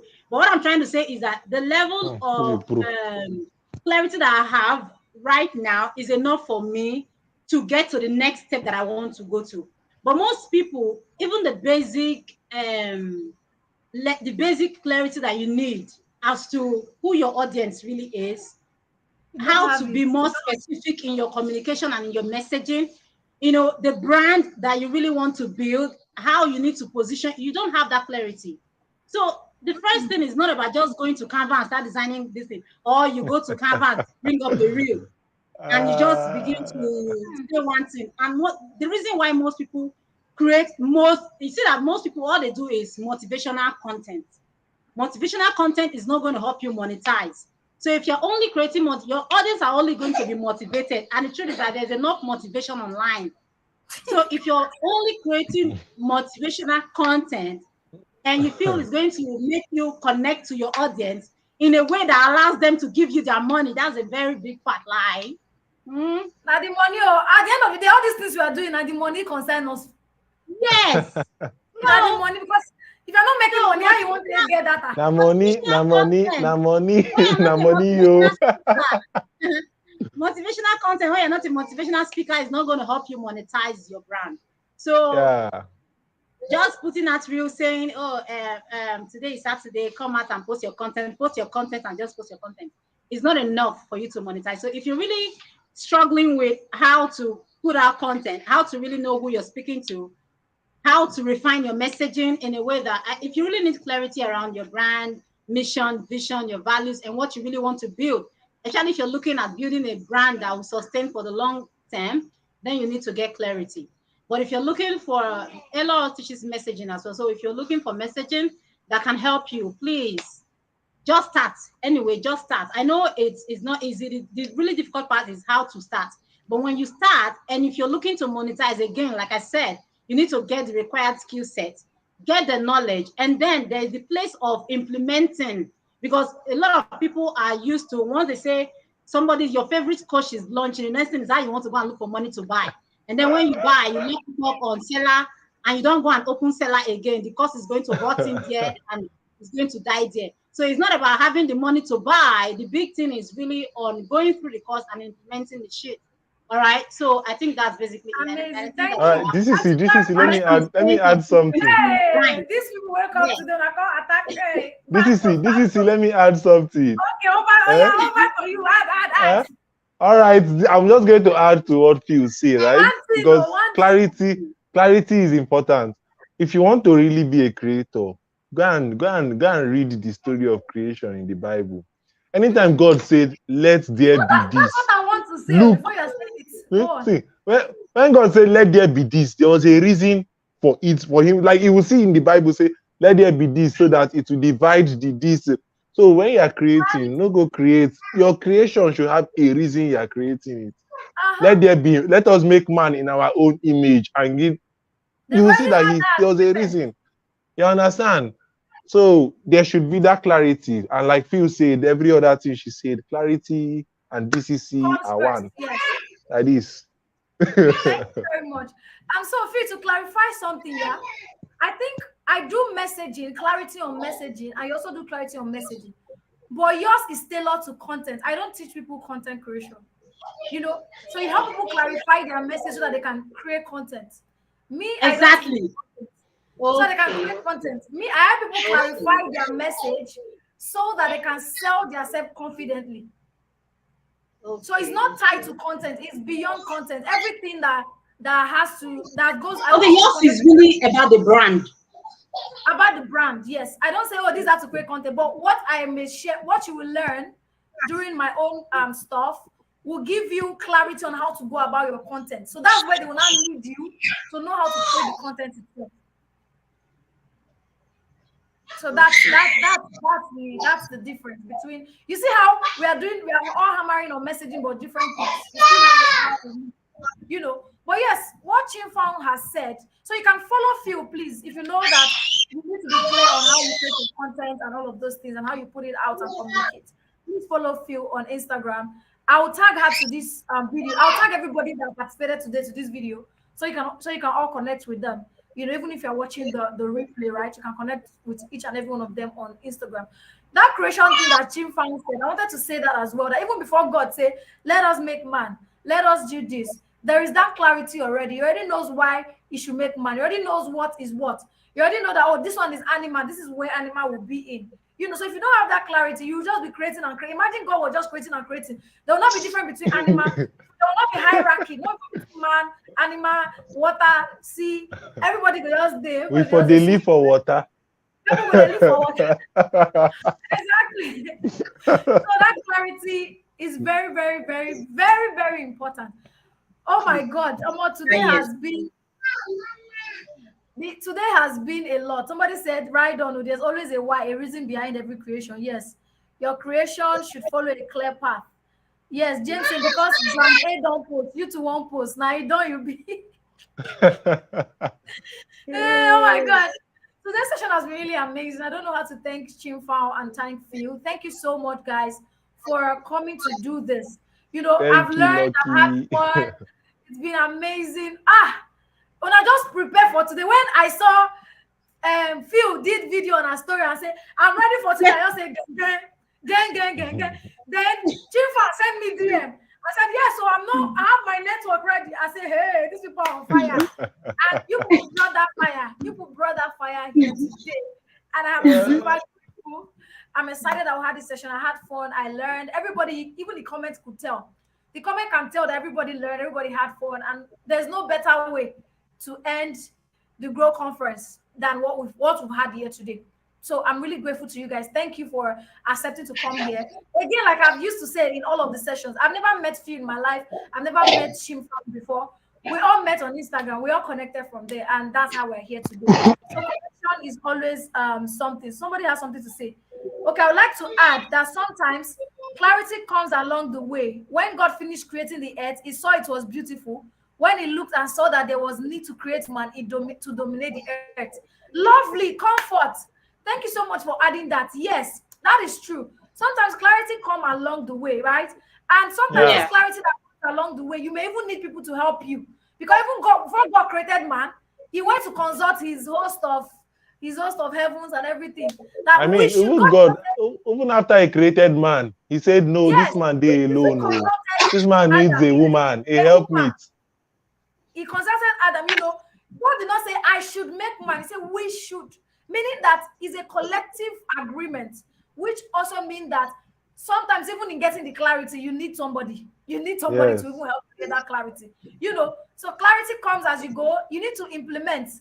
It's not just about learning, and then you just go and sleep. As you are implementing along the way, you know that you need help. Go and seek help. Don't hold yourself back and say, I will figure it out. Clarity comes from doing. Let me keep doing. You will keep doing, and it will take a longer time for you to get there. Yeah, that's it. It takes longer. Thank you so much. Thank you so much, everybody, for your contribution. Thank you, Comfort. Thank you to our amazing panelists. This panel session is the longest I've ever had. Let me not say it's the most fun, so that when they no fight you. They go drag you for Instagram now. Tomorrow na your birthday, you don't need dragging, no. Now only repost. Guys, thank you so much for coming. Have a good Thank you. So I'm so grateful. Thank you. Thank you very much, Lucky. Bye. Thank you for the. All right, bye. All right, guys. So up next we have our raffle draw. So before we get to raffle draw, I'm going to bring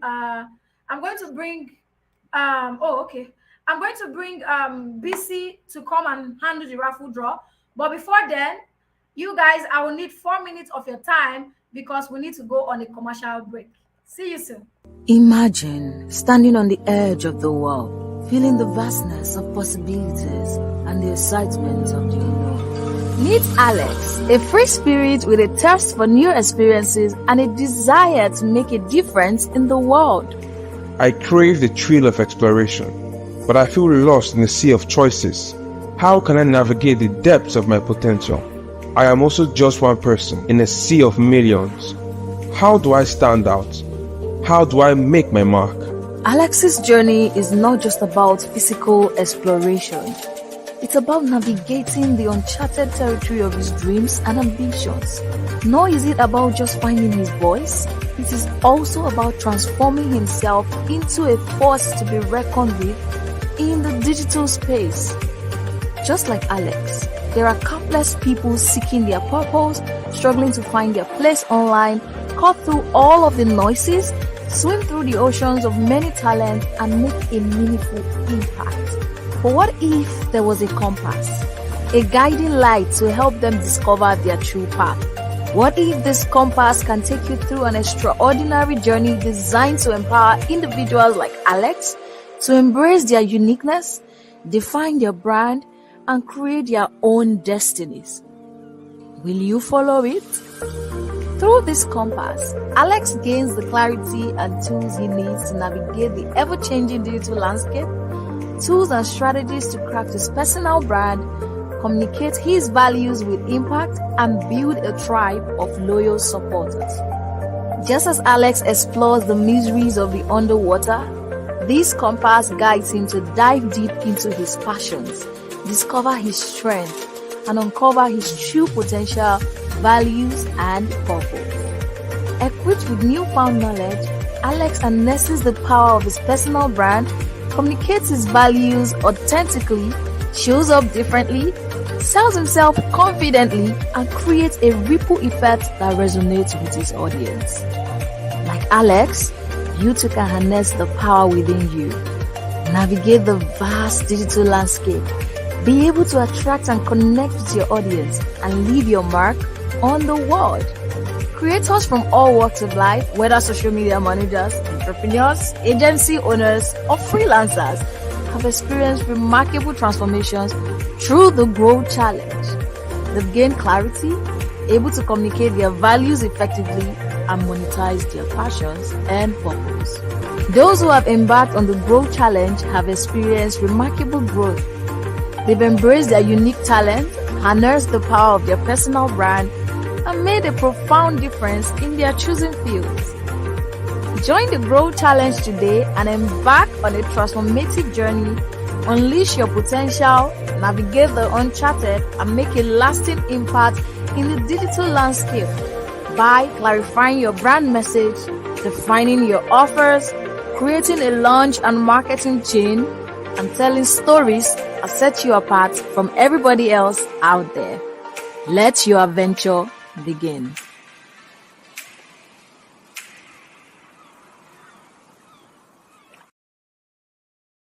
Welcome back, everybody. Welcome back, guys. So that was an invitation to join the G.R.O.W challenge waitlist. So if you are here and you know that you are struggling to monetize your brand, you are only attracting freeloaders to your brand.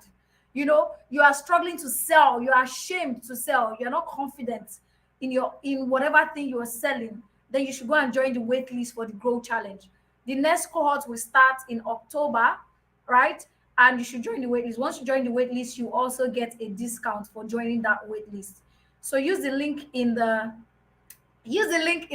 comments to join to use the link in the comments to join the waitlist for the G.R.O.W challenge. Or you can just go to bit.ly/the G.R.O.W challenge. bit.ly/the G.R.O.W challenge to join the waitlist for the G.R.O.W challenge. And I'll see you on the other side.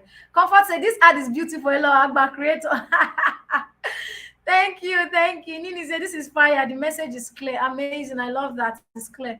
That ad is fire and the message is clear. Thank you, Nini. So it's time for the raffle draw. Make sure you go and join the G.R.O.W challenge. If you know this is something that you need, go and join the wait list for the G.R.O.W challenge. So I'm going to bring up BC now to take over the raffle draw session. It's time to win. It's time to win something. Where's BC? Let me add BC to this stream, to the stage, so that she can take over the raffle draw. So the raffle draw, somebody's going to win free access to Victor's public speaking course. All right. So welcome, BC. Over to you, Mama. Hi, good evening. Can anybody hear me? Hello? I really need to be sure if anybody can hear me because I can't. We can hear you. Go on. We can hear you. We can hear you.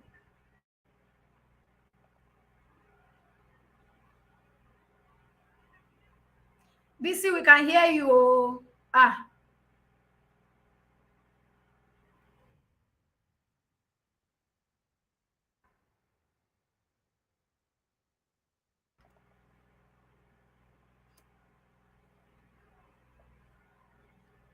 Okay. BC, are you back?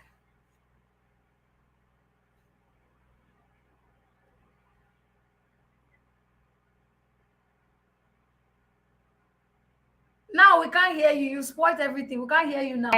We can't hear. Okay, we can hear you now.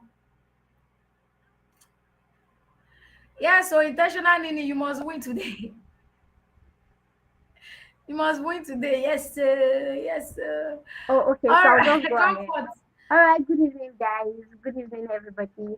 Um, it's been so great. It's been so awesome. I would say it's been 6 days of awesomeness, and I can't have it any other way. I wouldn't have had it any other way. Um, we had so much fun. Day one, day two, day three to day three. I feel super motivated. I feel super inspired. I feel so good, and I would advise that we all implement. So just go through all of these 6 days and not do anything. So, guys, let us say a very big thank you to Digital Creator Chief for putting this together for us. We love you, we appreciate you. Thank you so very much. And happy birthday in advance. Yes, sir. Tomorrow is my birthday. So, guys, Somebody it's was time for the asking for raffle the draw. link to my picture. It's the last day and I because have a I don't picture know why I album. If you can't want hear to you. post me, I have picture album. Let me release it for you people. Do you people want? Abi you don't want? It's not by force. So, do you want? Abi you don't want? If you don't want, I'll leave you. All right, BC, go on, go on. So let's go on with the raffle draw. So the winner for the raffle draw today is going to win free access. The winner for the raffle draw today is going to win free access. Is Estelle Kadigbo here? Please, who knows Estelle Kadigbo? I don't know her Instagram handle. She wants something and I can't reach her. I don't have her email. I don't know her Instagram handle. Please, whoever know Estelle Kadigbo here, should tell her to reach out to me on Instagram. Please and please and please tell Esther to reach out to me. Very important. So BC, please take over.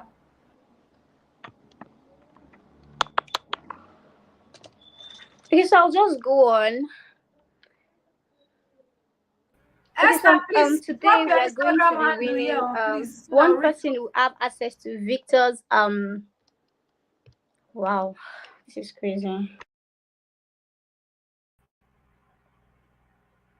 All right, so let's drop your Instagram handle in the chat so that when you reach out, I'll know it's you. Drop your Instagram handle in the chat so that when you reach out, I'll know it's you. All right, so somebody is going to win free access to Victor's. One person is winning today to Victor's public speaking class that is happening tomorrow. All right, so that class you already know is all about public speaking. You know, for you to speak well, public. Okay, Esther, okay, very good. Reach out to me on Instagram so I'll know that you're not an imposter. All right, so one person is going to win access to that, and we're going to start the raffle draw.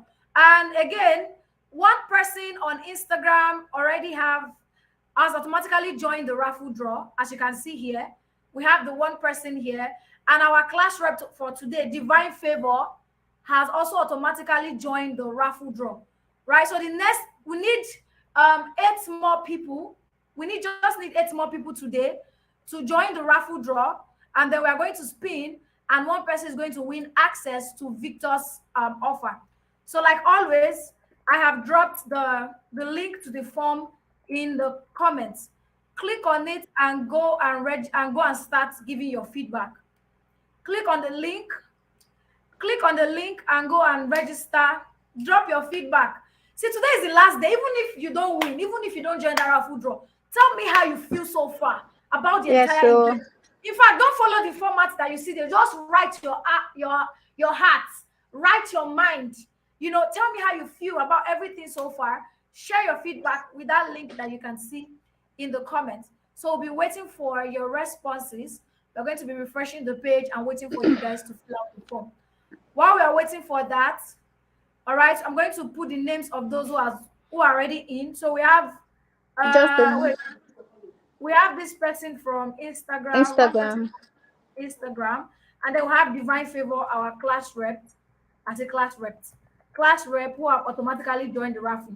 So Divine Favor, even though you're already on the raffle draw, that doesn't mean that you should not also fill the form. Also fill the form and share your feedback to also encourage me. Digital creator chick self need encouragement. I beg. Means if I need encouragement to strengthen myself, But yeah. So guys, fill up, and let's fill up, finish with guys. Fill up.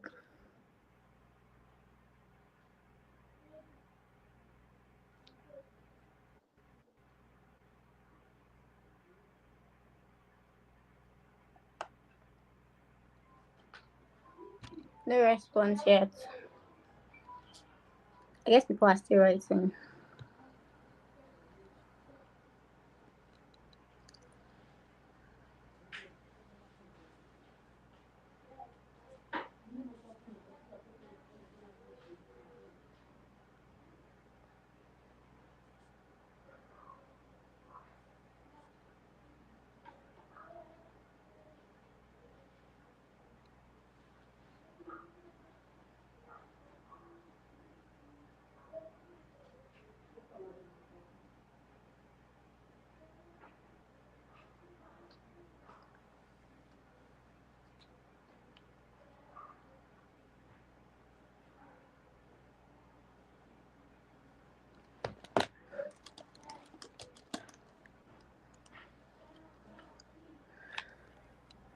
Fill up, oh, fill up, oh, fill up, oh, fill up, oh, fill up, oh. So we have one response.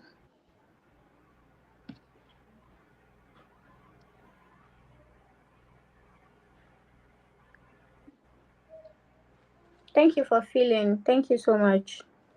Please, guys, let's keep filling. Okay, we have one response now. Oh, we have two Yes, we have. responses. Amazing. Okay, yeah, so we need 6 more.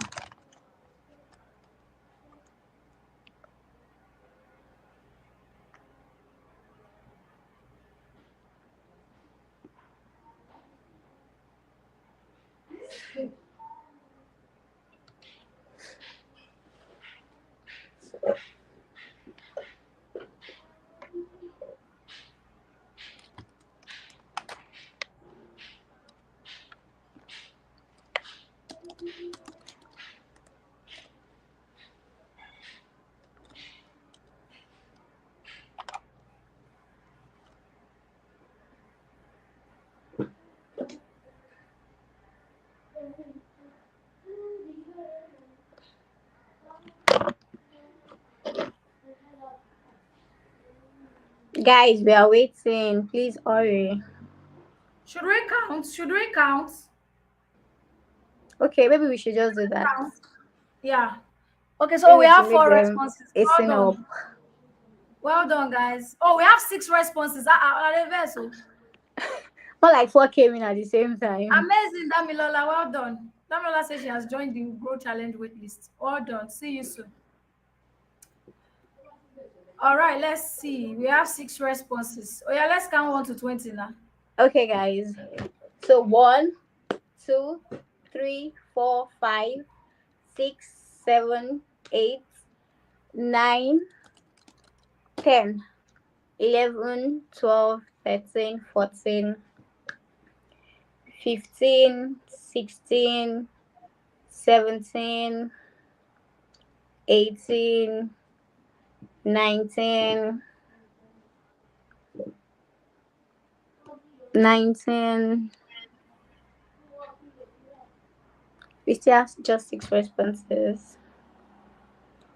19 and up, guys. 20.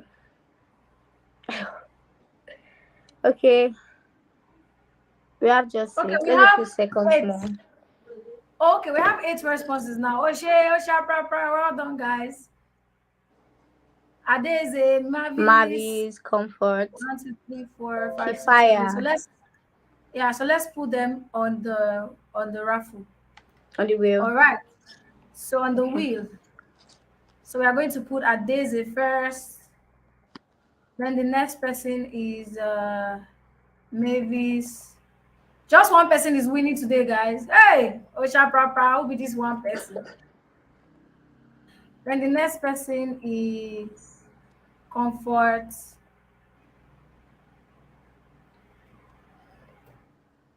Then the next person is Kifaya. Kifaya.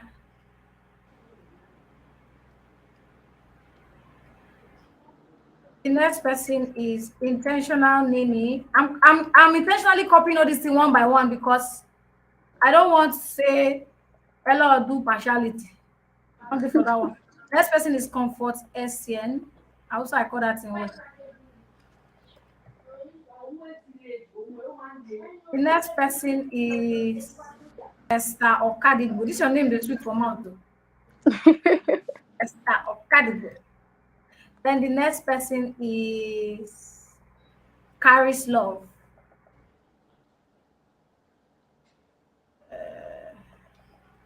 So we have 1, 2, 3, 4, 5, 6, 7, 8, 9, 10 people. So I can roll the wheel, yeah? I've even rolled Yes, it. please. Hey, who is the winner? Hey, hey, hey. Spin. Oh, who won? Oh. Creative Mass Media, the person from Instagram. Chesa, Congratulations. congratulations. Just one person. I just one person, yeah. Congratulations. Congratulations, Chesa. To you. You are the winner of the raffle draw. So all right, we have guys. your email. That's the end of it. Is that the end of it? You're going, right? Can you say that again? Oh, I thought you were saying go something. on. You go on and do your thing. Oh, okay. So congratulations, Creative Max Media. We have your email and every detail documented. So you're going to get access. Because the workshop is going to be happening in June anyway. So we're going to give you access to the workshop. So congratulations. It's happening Please tomorrow, which in June. We're in June, actually. Is it not tomorrow? You're saying in June as if it's one far. Forgive me, I thought it was still like far.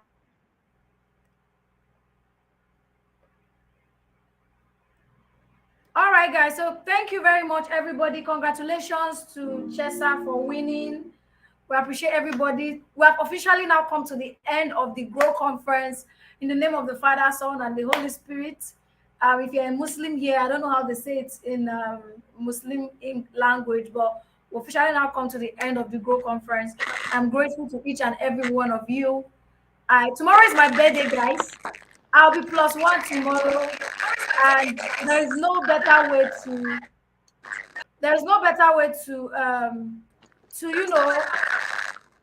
enter into my birthday than doing something fulfilling as this, having these amazing people, spending the last 6 days with amazing people like you guys. There's no better way. Pictures. Wait, let me drop the link to the pictures. Let me drop the link. There's a Google Drive for pictures. You can go there and collect pictures. The link is in the comments. The Google Drive link to pictures is there. You can go there. You see all the pictures there. Thank you, everybody. I don't know how to thank you guys. But before we do the final benediction, let's play our song again. Let's just vibe. Let's dance. Where's my remote? Let me increase the volume.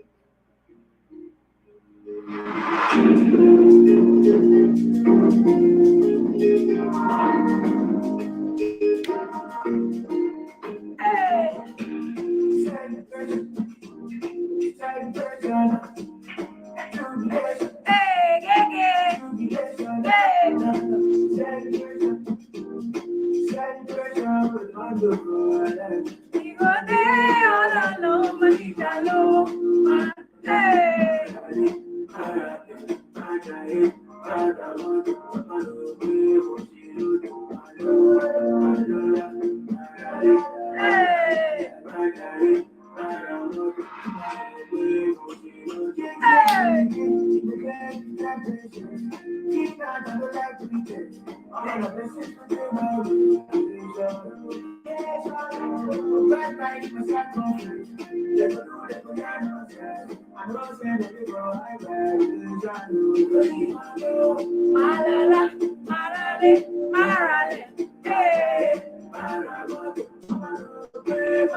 Hey, let me remove this chair.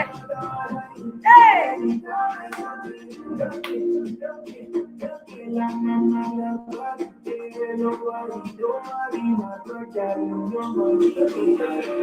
Malala, marale, marale, marale, maramoto.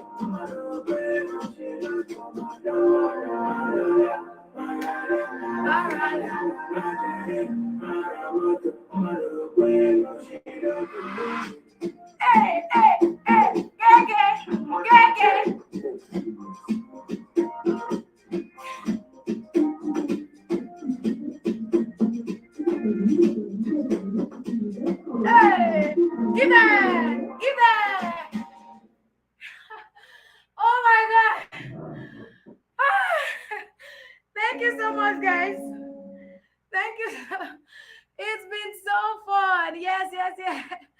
Somebody say, Lord, don't do better shoot. Oh, thank you. Thank you, guys. Thank you. Thank you.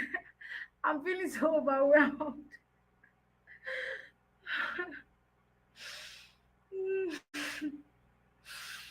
Thank you so much, everybody. Thank you. I really appreciate each and every one of you, you know, for making this a success. This is not just something that I want to do because, oh, I needed online attention or anything. This is something that has been my dream to do. I want to be somebody that would empower people like myself, young people like myself, empower them to let them know that they can be anything. And the key reason why I'm showing up, aside the fact that I want to make money, aside the fact that I want to be wealthy, the key reason why I'm showing up is because I want people to know that you can be whatever thing you put your mind to do, that you can. My story is my story is very emotional, is very long, is a lot. It's a lot. I'm a 2 times rape victim. I was raped when I was 5. I was molested, sexually harassed from 5 years old to almost 7, 8 years. I was raped again when I was 16, 17. Growing up as a small girl, young girl that have no parent. I lost my parent when I was very young. Have no parent. I lived with my aunt who domestically abused me. I just had to grow up really fast. Imagine a 5-year-old girl. I'm not even capping now. They will leave only me in a store. My aunt had an Ogogoro depot. I'm a 5-year-old. They'll leave me in the Ogogoro depot to be attending to old men who are old enough to be my grandfather, are old enough to be my parent. That's where the molestation and the abuse started from. I had this timid mindset. I felt so alone and lonely for so long, and I had to carry on that weight of being the mother, being an adult. Yes, I have siblings who were there for me, but not everybody understand. They did not really understand. Do you know that my siblings do not know that I'm a rape victim till today? They didn't know because I could not even open my mouth to tell them. I couldn't say it. So even saying this right now, it's a lot for me. I just have this emotional rush, and I'm just sharing all of these things that nobody asked me to share. But why am I sharing all of these things? Is to let you understand that you can be anything you want to be. You can become anything you want to be. It doesn't matter what your history or your story is. Forget about the history. So forget about the story. Forget about where you're coming from. If you decide to say, this is what I want to be, if you decide to say, this is what I want to be, that is what you are going to be with God, and you put your heart to it. And that is the reason why I am showing up. Aside the fact that I'm showing up because I want to make money, I want these things for myself, I want the good life for myself. I'm also showing up because I want people to know that it is possible. You can actually do it. You can do it. It doesn't matter the story. It doesn't matter what they've written about you.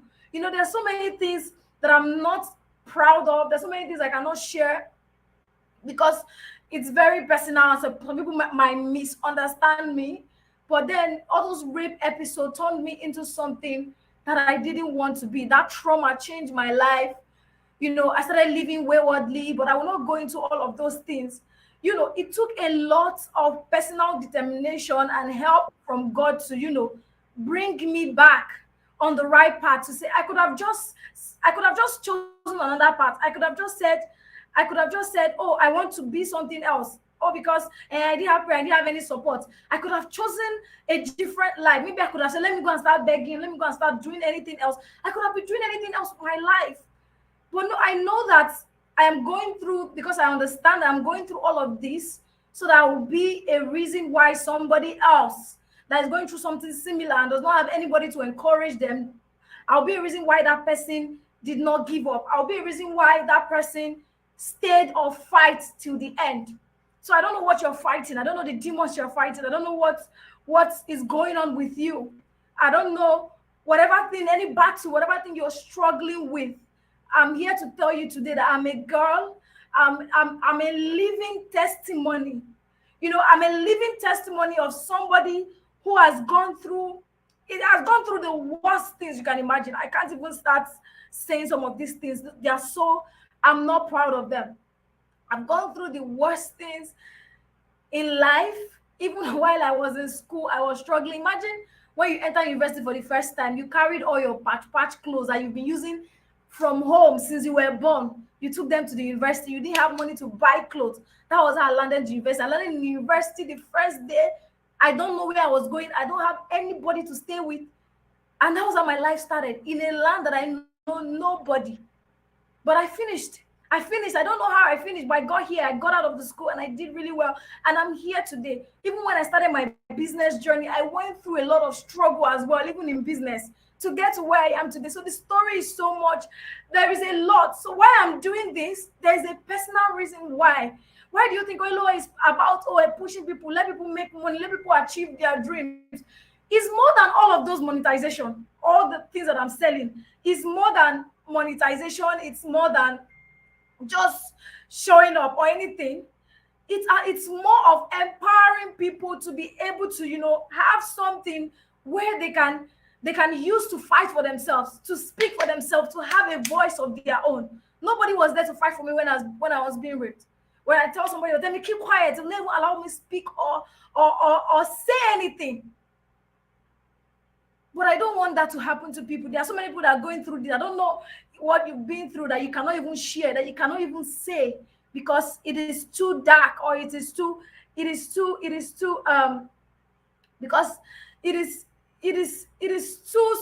I don't know what to call it, but do not give up on your dreams. Yes, whether you're a mother, you're a single girl, you're a single man, you're a couple, whatever person you are, do not give up on your dreams. You can still build that thing. Let me tell you guys, my father, I'm from a polygamous home, right? And my father had many children. I'm not saying this to want to brag. My father was the only graduate in his family. And when I was growing up, I have love for schooling and all of those things. I could have decided not to go to school. The reason why I fought to the end to make sure that I go through a proper university is because I want to also be a graduate, so that I'll make my father proud. My siblings are educated, but they didn't go through like a university. Some of my siblings have ND, HND, but I stopped there. But I said to myself, and even with the help of my other siblings, they said, you have this zeal for learning, you have this zeal for school, we're going to push you. And with God, it was not easy. It was tough. It was tough. But with God, I went to that school. I came out of the school, and we are here today. Yes, you can have it all. It doesn't matter where you are coming from. You can have it all. You can. So today, when I see myself spending money on clothes, spending money, when you see me every of my birthday, I always buy new clothes. Even if it's expensive, I will buy it. Why? Because there was a time when I didn't have clothes. I didn't have good clothes. A university girl, a babe, when they go university, carry all clothes that she has been wearing since she has been growing up to university. Till I got to 300 level, 400, that's when I started buying small clothes. So I didn't have the luxury of it. So every year, even if it's my last card, I'll use it to buy fine clothes and wear it and put them on. That's something that I've said to myself. But that is not even the point of everything that I am saying right now. I'm just saying that do not give up on yourself. Do not give up on yourself. Do not say, oh, because of this thing, your challenge might even be worse or even bigger. Is this not about who has the highest challenge, who has suffered the most? You may not even be suffering. You may come from a really good home, but maybe you are struggling with something else. Mental health issues, depression, it could be anything else. You may not be from grass to grace story like mine, but do not give up on yourself. Do not give up on yourself. Do not give up on yourself. You have to push yourself to leave that your comfort zone, even if it's not convenient. Try your best. Even if it is not convenient, please try. That's going to be the final words I will have for everybody here today. All right. And as we are closing the conference, this is something I want to tell you guys. Go and implement. One thing that has brought me this far is ruthless implementation. I learn and I implement. When I take a course on copywriting, immediately I'll go and write my own copy. I will build it and write for people. When I take a course on launching, immediately I go and launch something because I want to implement it and see how it works. So all of these things that you've learned, go and implement them. Don't just sit down. You cannot get there. You cannot not give up on yourself without trying, without leaving that comfort zone. So please, guys, let this be a word of encouragement to you. I don't know how you will see it, but see this as an encouragement to you. Tell yourself that I am not giving up on myself. I am not giving up on myself. Tell yourself that.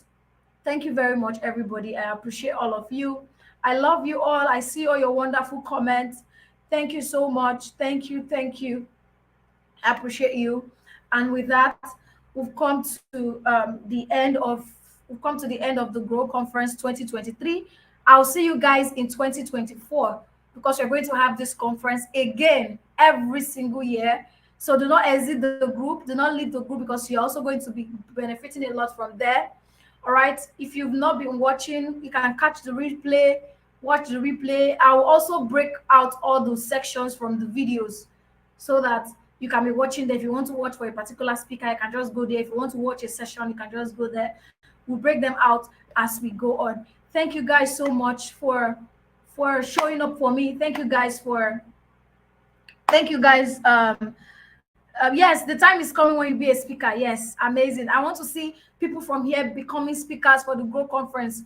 It's going to show growth, but it will only be possible when you start to implement and put yourself out there. You have to show up. You have to show up, guys. You have to show up. I'll be more than happy, more than delighted to bring you guys here as speakers. Coming here and say, oh, the Grow Conference motivated me, and today I'm a speaker here. It's a lovely thing. And I'm looking beyond just doing a virtual thing for the Grow Conference. Over time, we may even turn it to physical, but that's a conversation for another day. All right, thank you so much, everybody. Have a good night rest. I've posted my picture. I sent the link to my pictures. You can go and use them, open them, download anyone you like, post them. Yes, clarity and implementation. That's like the two biggest things you take away from this event today. So that's the link to my birthday pictures. You can use it to post me, tag me, and send me lovely messages. Just appreciate me. And everybody do have a good night's rest. And I'll see you guys. Bye. Imagine standing on the edge of the world, feeling the vastness of possibilities and the excitement of the unknown. Meet Alex, a free spirit with a thirst for new experiences and a desire to make a difference in the world. I crave the thrill of exploration, but I feel lost in the sea of choices. How can I navigate the depths of my potential? I am also just one person in a sea of millions. How do I stand out? How do I make my mark? Alex's journey is not just about physical exploration. It's about navigating the uncharted territory of his dreams and ambitions. Nor is it about just finding his voice. It is also about transforming himself into a force to be reckoned with in the digital space. Just like Alex, there are countless people seeking their purpose, struggling to find their place online, cut through all of the noises, swim through the oceans of many talents, and make a meaningful impact. But what if there was a compass, a guiding light to help them discover their true path? What if this compass can take you through an extraordinary journey designed to empower individuals like Alex to embrace their uniqueness, define their brand, and create their own destinies? Will you follow it?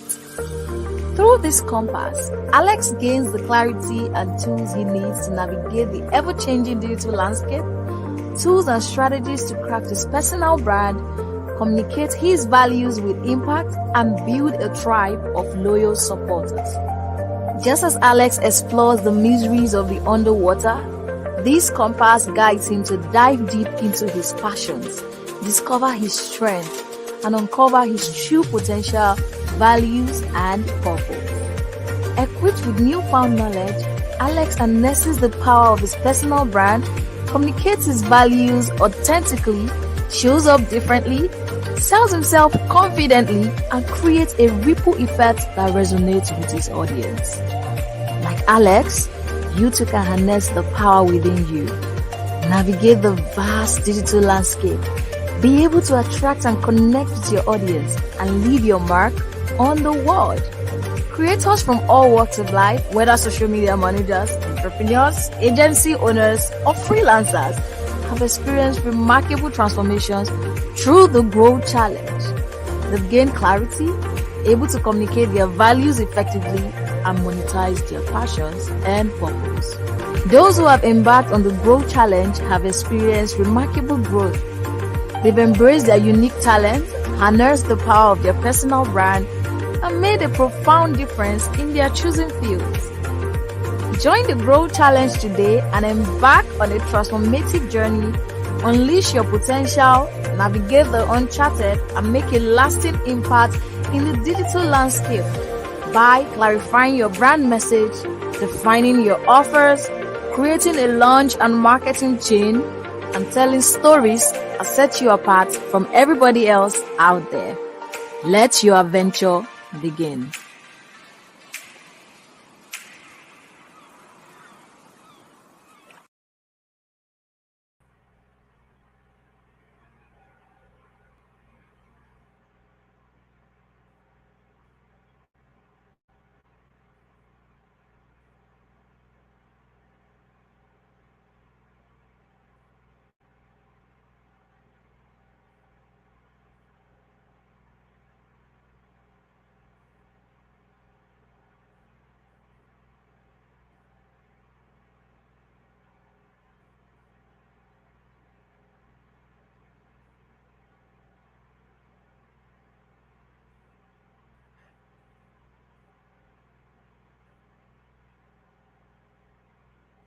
Hi dear, I'm so sorry. I tried everything in my power. It's really paining me because I didn't even sleep well. I started sleeping by around 4. I was saying that by 5 I'll be ready. I set up everything. I set everything from 5:30. 7. I put everything in place and all. And the network was connected to my Wi-Fi, everything outside the room and everything. And I just don't know what happened. But if there's any other way that we can collaborate in the future, I'm ready to do it. But this one was just out of my hands. I literally finished an exam and I'm just hopping into this. So trust me, when I knew that I was going to have an exam today, but I said I'm going to show up for this. I'm going to show up for Elohor.